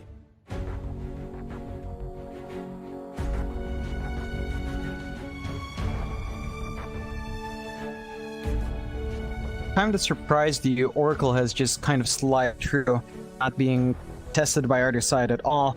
Considering how much impact it had in the first 2 games, you'd reckon one of the teams would fall back to it instead. Kind of ignoring it in the bans and in the picks. So it is a bit of a shift out. Both sides, really.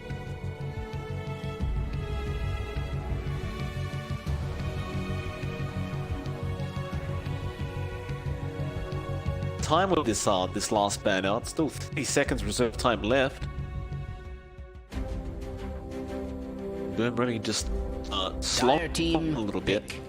Alright, it'll the Sirens, so they don't have that cheesy kind of pos one to play against, and I can't blame them for that. Obviously Naga is kind of infuriating that to go against when you're playing as Ricky as well, because you just don't have the illusion clear.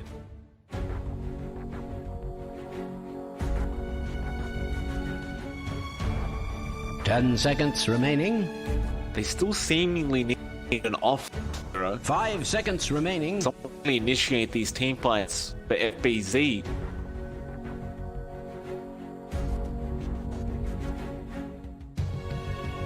Radiant team pick. War Chief. Alright. Centaur comes out. Pretty popular off lane. Why the hell not? Solid pick for Boom. Nothing really to, you know, it just slides into any kind of lineup just fine. Can allow you to retreat and engage on your own terms. I think laning partnership with Lich or the Tusk is going to be pretty potent. That's something that CR is going to have to watch out for whatever they throw down to that safe lane. It's not going to have the easiest of times with this kind of aggressive setup you can have with two supports. It doesn't really give them the best teamfight control. Like, there's nothing in wide AoE, like the hit from the Underlord and the Dream Coil from the Puck. So in that sense, I still favor CR when it comes down to a full 5v5 brawl, but you do still have decent enough control from Boom. You are going to be relying a bit more on your Lich Chain Frost to land, just to get yourself to control, and CR does last pick that Terrorblade, so you still see that illusion spam coming out here for CR. I think that Terrorblade is going to have a pretty decent time here. You don't have the best magic damage coming out from Boom Esports to punish that pick, and it should be able to ride through that early damage from the Riki and the Templar Assassin just fine. The weakest point for that Terrorblade is going to be the lane phase.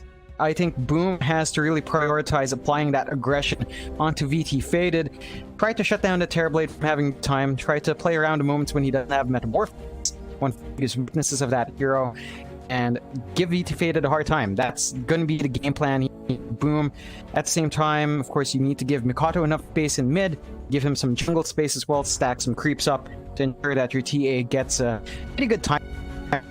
It's much more straightforward, right? Through that early game, which Boom Esports can kind of take over, and you pretty much have better control, earlier timings on your Void Spirit and Puck, and potentially better scaling from your Terrorblade.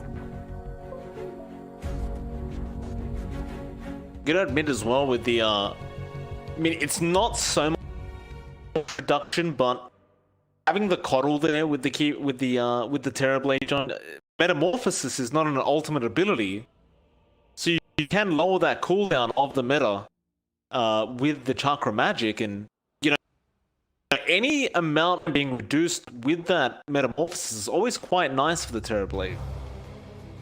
Definitely, it's always helpful. Of course, that's something that you would want. I'm not sure if you're really going to be prioritizing that seconds off. It will stack up. I'm just not sure if you're going to off every single with that kind of whether or not they're going to run that laning combination. Well, it Terrorblade, is that right? Seems alright. It's alright. Like, doesn't quite strike me as the most potent lane. At the very least, you do defend the Terrorblade just fine with the Kotla. You're gonna need maybe point in Blinding Light to just ensure that your Terrorblade is not going to be jump. But I don't see too much aggressive movement coming out from that combination, unless you can consistently and your Illuminate run the risk of shoving out a lane if your it's not right. It'd be interesting to see. You don't really want to be aggressive with this Terrorblade, do you? Like, you just want to secure the farm anyway. It really depends on what Boom ID wants. Like, Boom ID is going to be running down at you. You don't really have much of a presence. Ran out of that kind of pretty level Blinding Light. Look like Mushi does go for Blinding Light. They can kind of stave off aggression from Boom. Does look like high beyond that bot lane, along with FBZ. You do have a lot of potential for chain stealing. Hyatt is walking to the top instead. 30 seconds to battle. Is this on?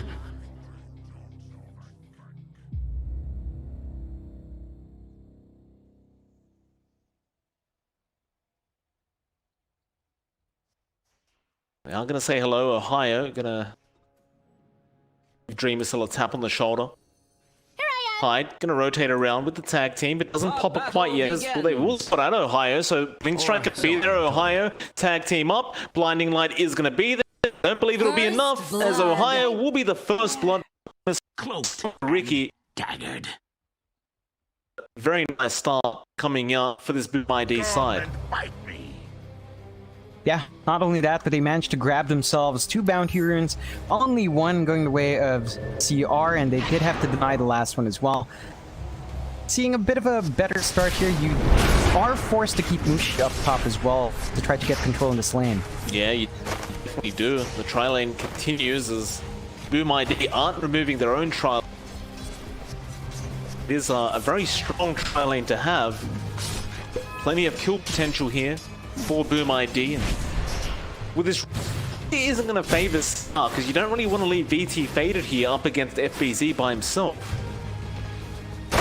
The moment that Metamorphosis fades away, FBZ's gonna have pretty decent time to clear out the wave. At level 1, the center is not much of a threat.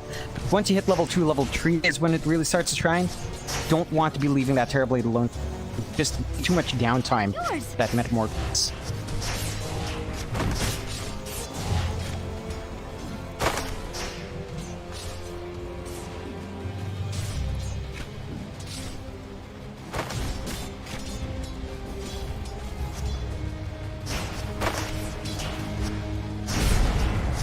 Alright, moving with the tag team, but he's very, very low right now. And Ohio gonna be able to pick up the kill. Not really sure why you run in that low, but he ends up paying for it. Strange decision to make. Kez as well, just in the middle of the two supports, is forced to TP back on. Does get away from him. This does kind of free up Hyde to go to a different place. Does end up on bot. Can be there to apply some damage to Faded if they wish. Again, it's just, yeah, it's gonna be wild that combination.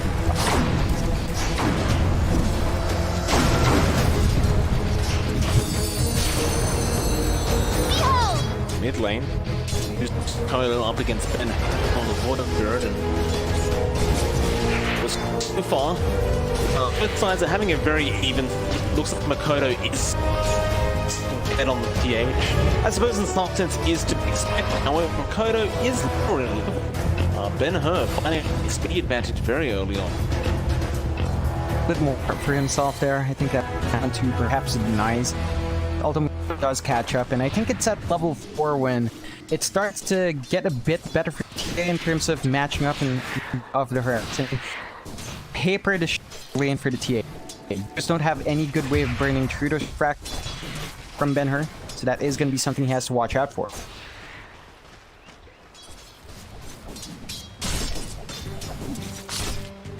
TB apparently went down bot lane. I apologize, we're having a bit of an issue, so I'm trying to fix it as we speak.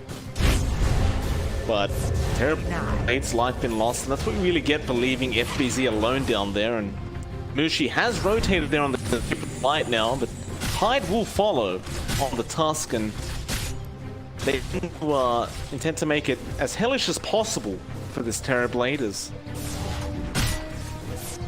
Mushi's gonna try and be as good as possible for the Keeper of the Light, but as a coddle, all you can spam Blinding Light every time to make a jump is top lane. Dreamer Cell gonna go onto Ohio. And Dreamer Cell will pick up his second kill of the game. So the rookie really in quite a bit of net worth. Very early on. Definitely. You expect a bit more presence on an forward lane, even against like a Ricky.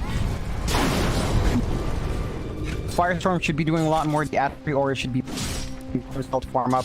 He's still hitting a pretty good stride here. His last hits aren't quite up there, 18, 19 to 2, but that's still keeping in pace with the Terrorblade down bot, and at the very least, Rumosel is finding those kills. So overall, a bit of a better time for Boom ID when it comes to the laning phase.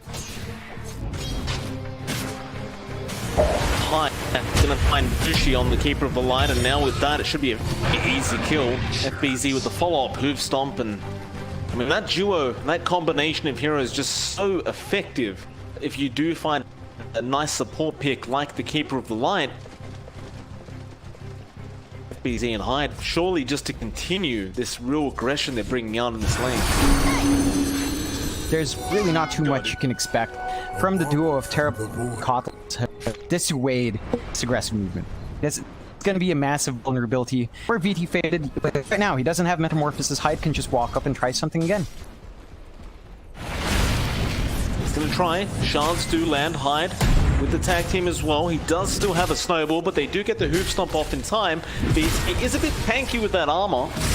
It looks like they won't really be able to get through the armor of Terrorblade this time, especially considering Mushi was there and ready to go with the blinding light anyway. Dire's structures are fortified.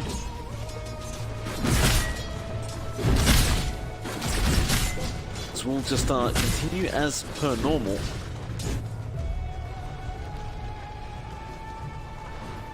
It's a 1-4 Boom ID. It's really hard with this kind of draft, right? Because once they get ahead, it is extremely hard to slow them down. Definitely. Boom. They just come and snap with their TA, and Pato's already having that good time down mid.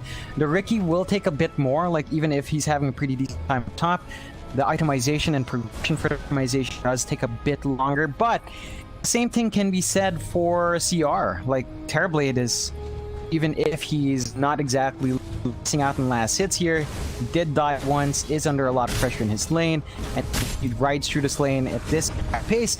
You're waiting for a couple of items to come out TB before he's ready to go. You're gonna have to look at the Underlord, look at the Void Spirit to really pick up that slack, and right now Dire's top are getting good on your Underlord. Like nobody's business. It does feel like Ben-Hur is just struggling a bit too much.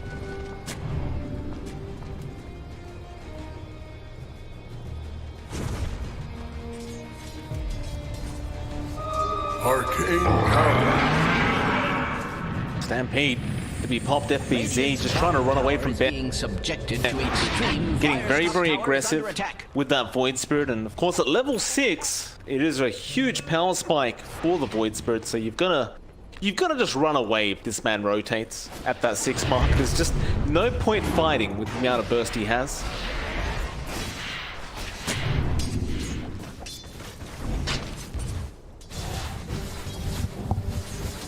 Oh, sure.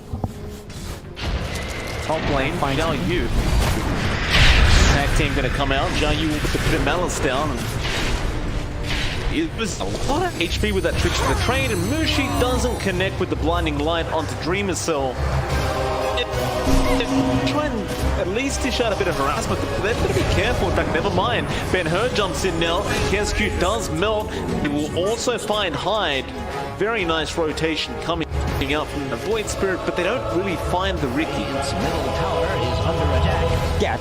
First, I have no reason you don't manage to find a Ricky.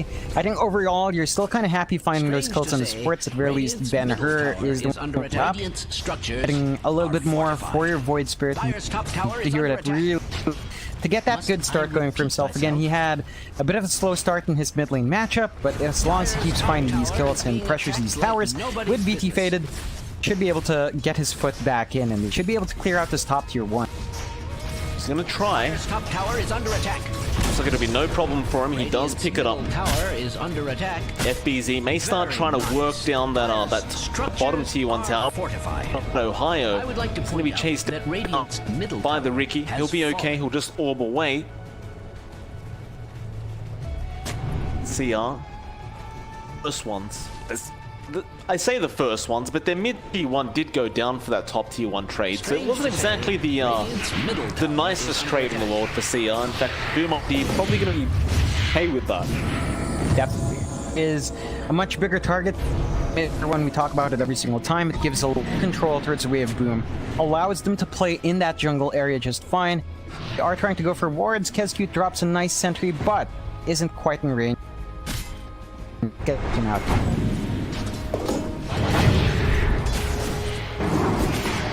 Ben-Hur, Aether Remnant gonna save him from Hyde, but Hyde is continuing the chase as he does have Snowball. Traps are gonna be there. Ohio just pops in and dies to the Roshan. I believe he was being chased down, but Ben-Hur is continuing to be chased. And Makoto just gonna start taking his stacks away. Ben-Hur gonna try, but Hyde is still waiting. He will Astral Step away. Killing spree. And bot lane.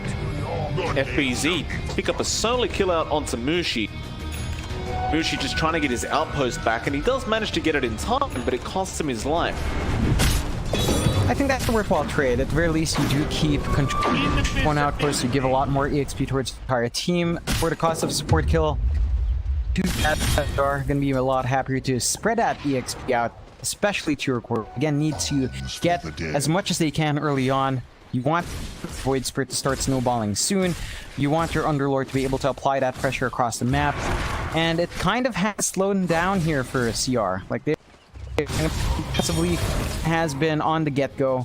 Everyone besides Ben-Hur is really focusing on farming up.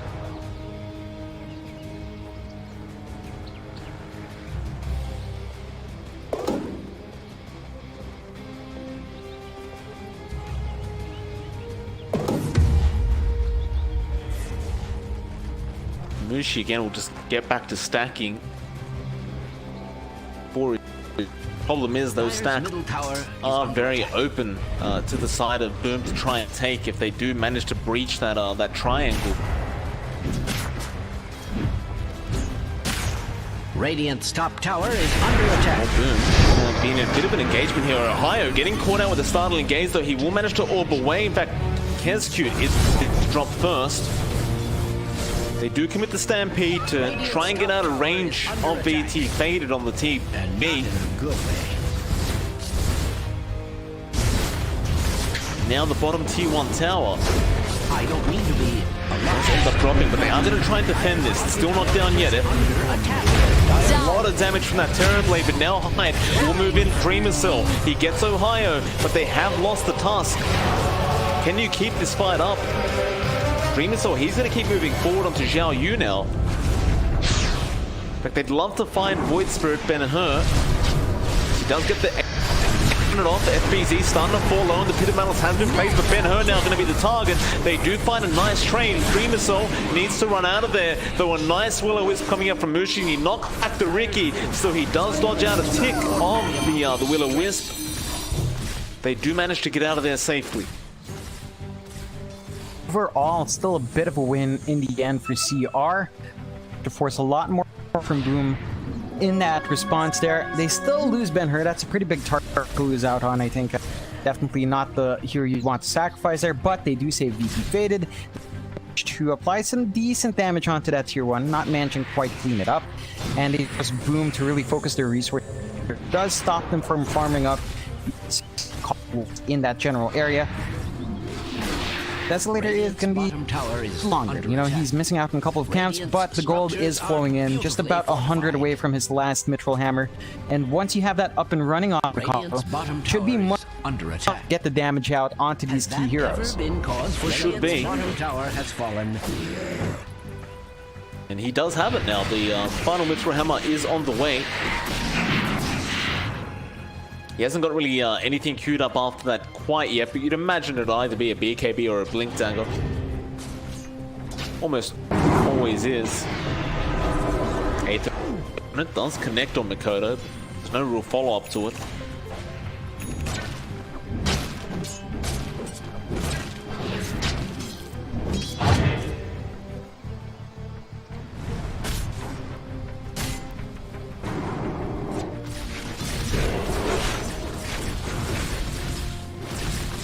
You know, for CR as well, all this is giving an opportunity to try to farm up. It's not quite the same pace as it would be for TA, but we are seeing him start to finish up a couple of key items. He does have his Yasha up. He's had a Ring of Tarask for a while, is working towards his Mantis style next. And that should give him a little bit more flexibility in these fights. It should give him just a little bit as well. And we mentioned from draft, the longer this game goes, the better it is for CR. Boom has to try to get that early advantage now and try to really start to shut out that map. Otherwise, the Terrorblade is just going to be a constant for Boom.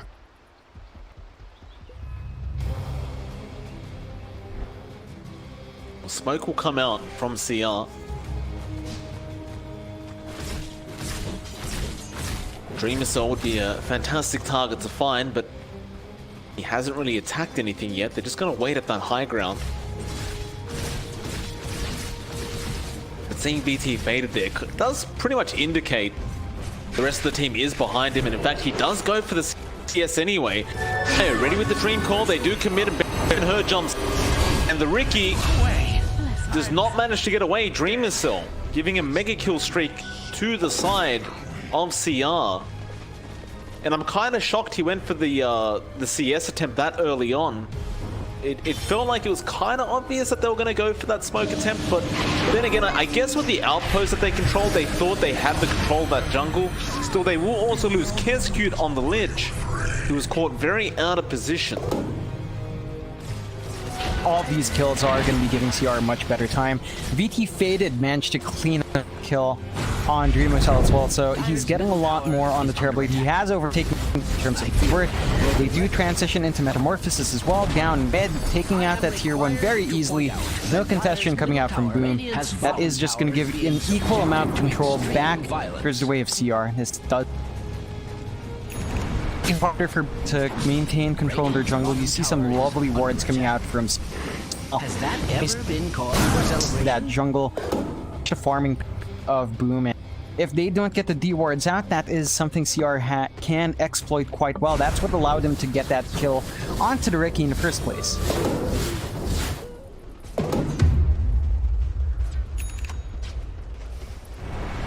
Now the blink's going to be up on Makoto.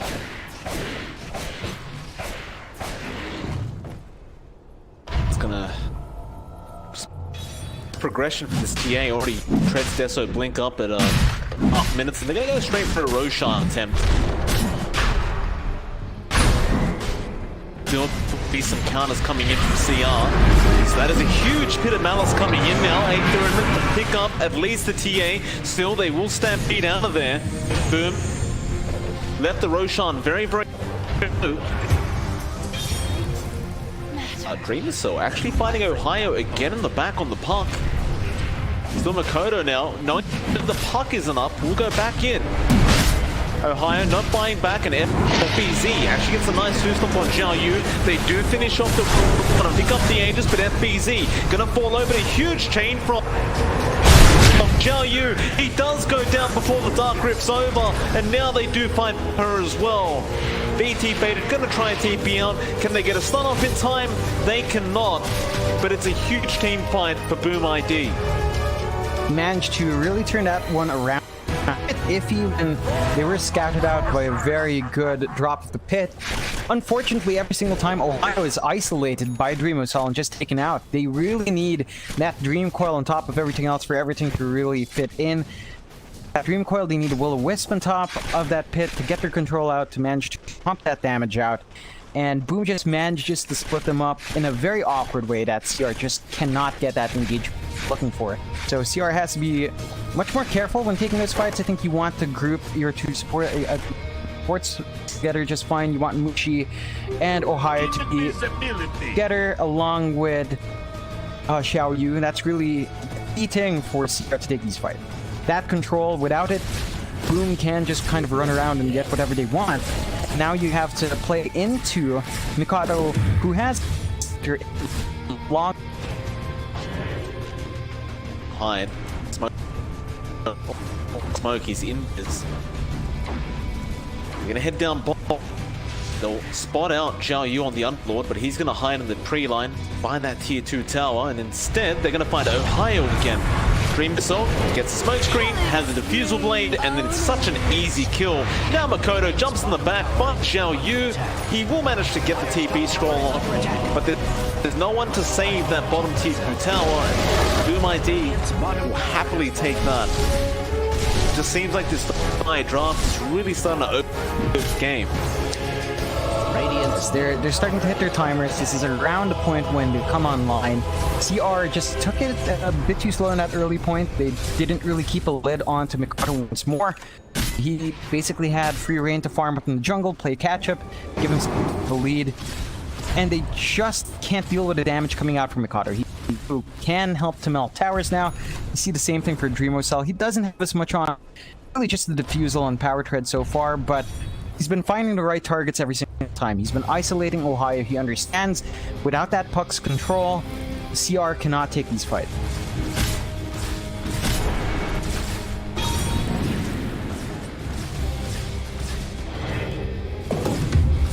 Radiant's bottom tower is under attack. Death's bounty. Has that ever been cause for celebration? Illusion.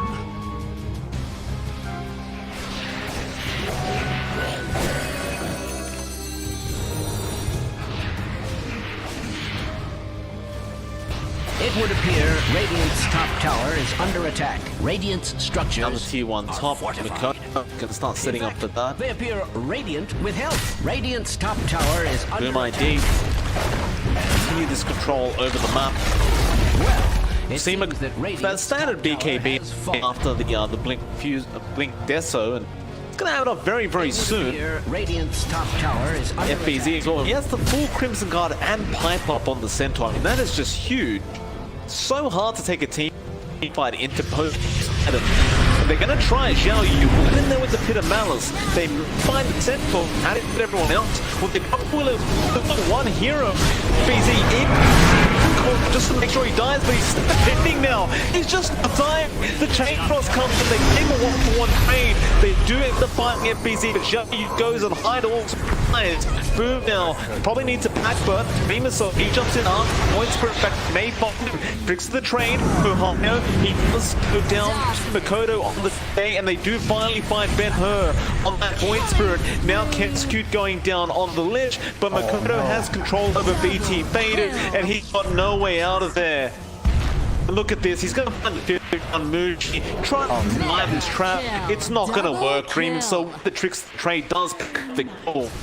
But they dropped every single ultimate they had on the Centaur, and it was not enough. Radiant's top tower is No, under attack. it didn't. You mentioned it earlier. He already has the pipe. He already has the Crimson Guard.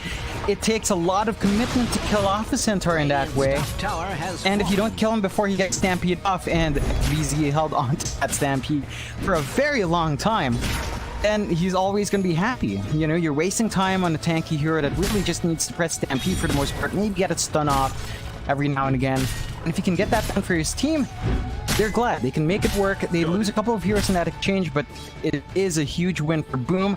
That does allow Mikado to finish up the BKB as well. So his Aegis does expire, but he's got the BKB, which means all that control you were looking at is just not there anymore. You need something like the ads on the puck, get that Dream Pierce, get that control on the TA, and that is not going to be anytime soon from a support puck.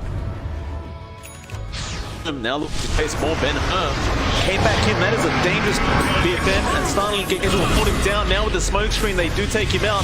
The Dream Coil only connected on FBZ, and now they've lost Mushi, so the Keeper of the Light not even there. Xiao Yu should be okay with the Dark Rift, but you lost the 2 for nothing, and they should be able to set up on that mid-tier 2 tower. It's going to be a pretty straightforward push.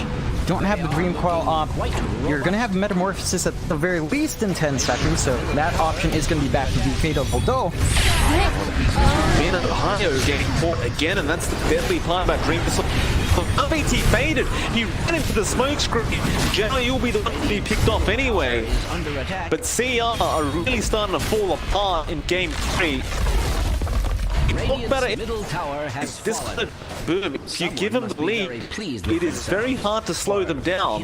And that's exactly what they're seeing. In fact, they're looking to go for a P3 tower. They don't even have Aegis up anymore, but they still seem to be confident enough, and they will finally back out. this Boom has, they could want to really start to apply that pressure. They have been applying pressure for a while. Faded. He's been doing fine for himself. Saving up for Butterfly. Skipping out in the BKB now, which is a bit worrisome. I don't think he has enough durability to really ride through the damage Boom ID has just with Butterfly.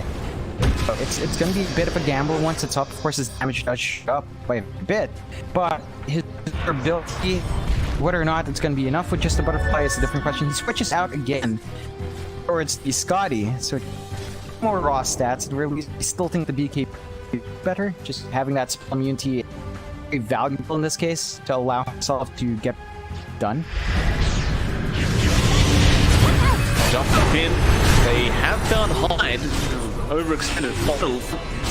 So they're kind of rushing here because they've got a double damage rune act. B-Man with Makoto. Feels like he has to just burn on Mushi. Now they do find Ben-Hur. Ben-Hur, he can't get out of there. Forward, the is now the Terror player.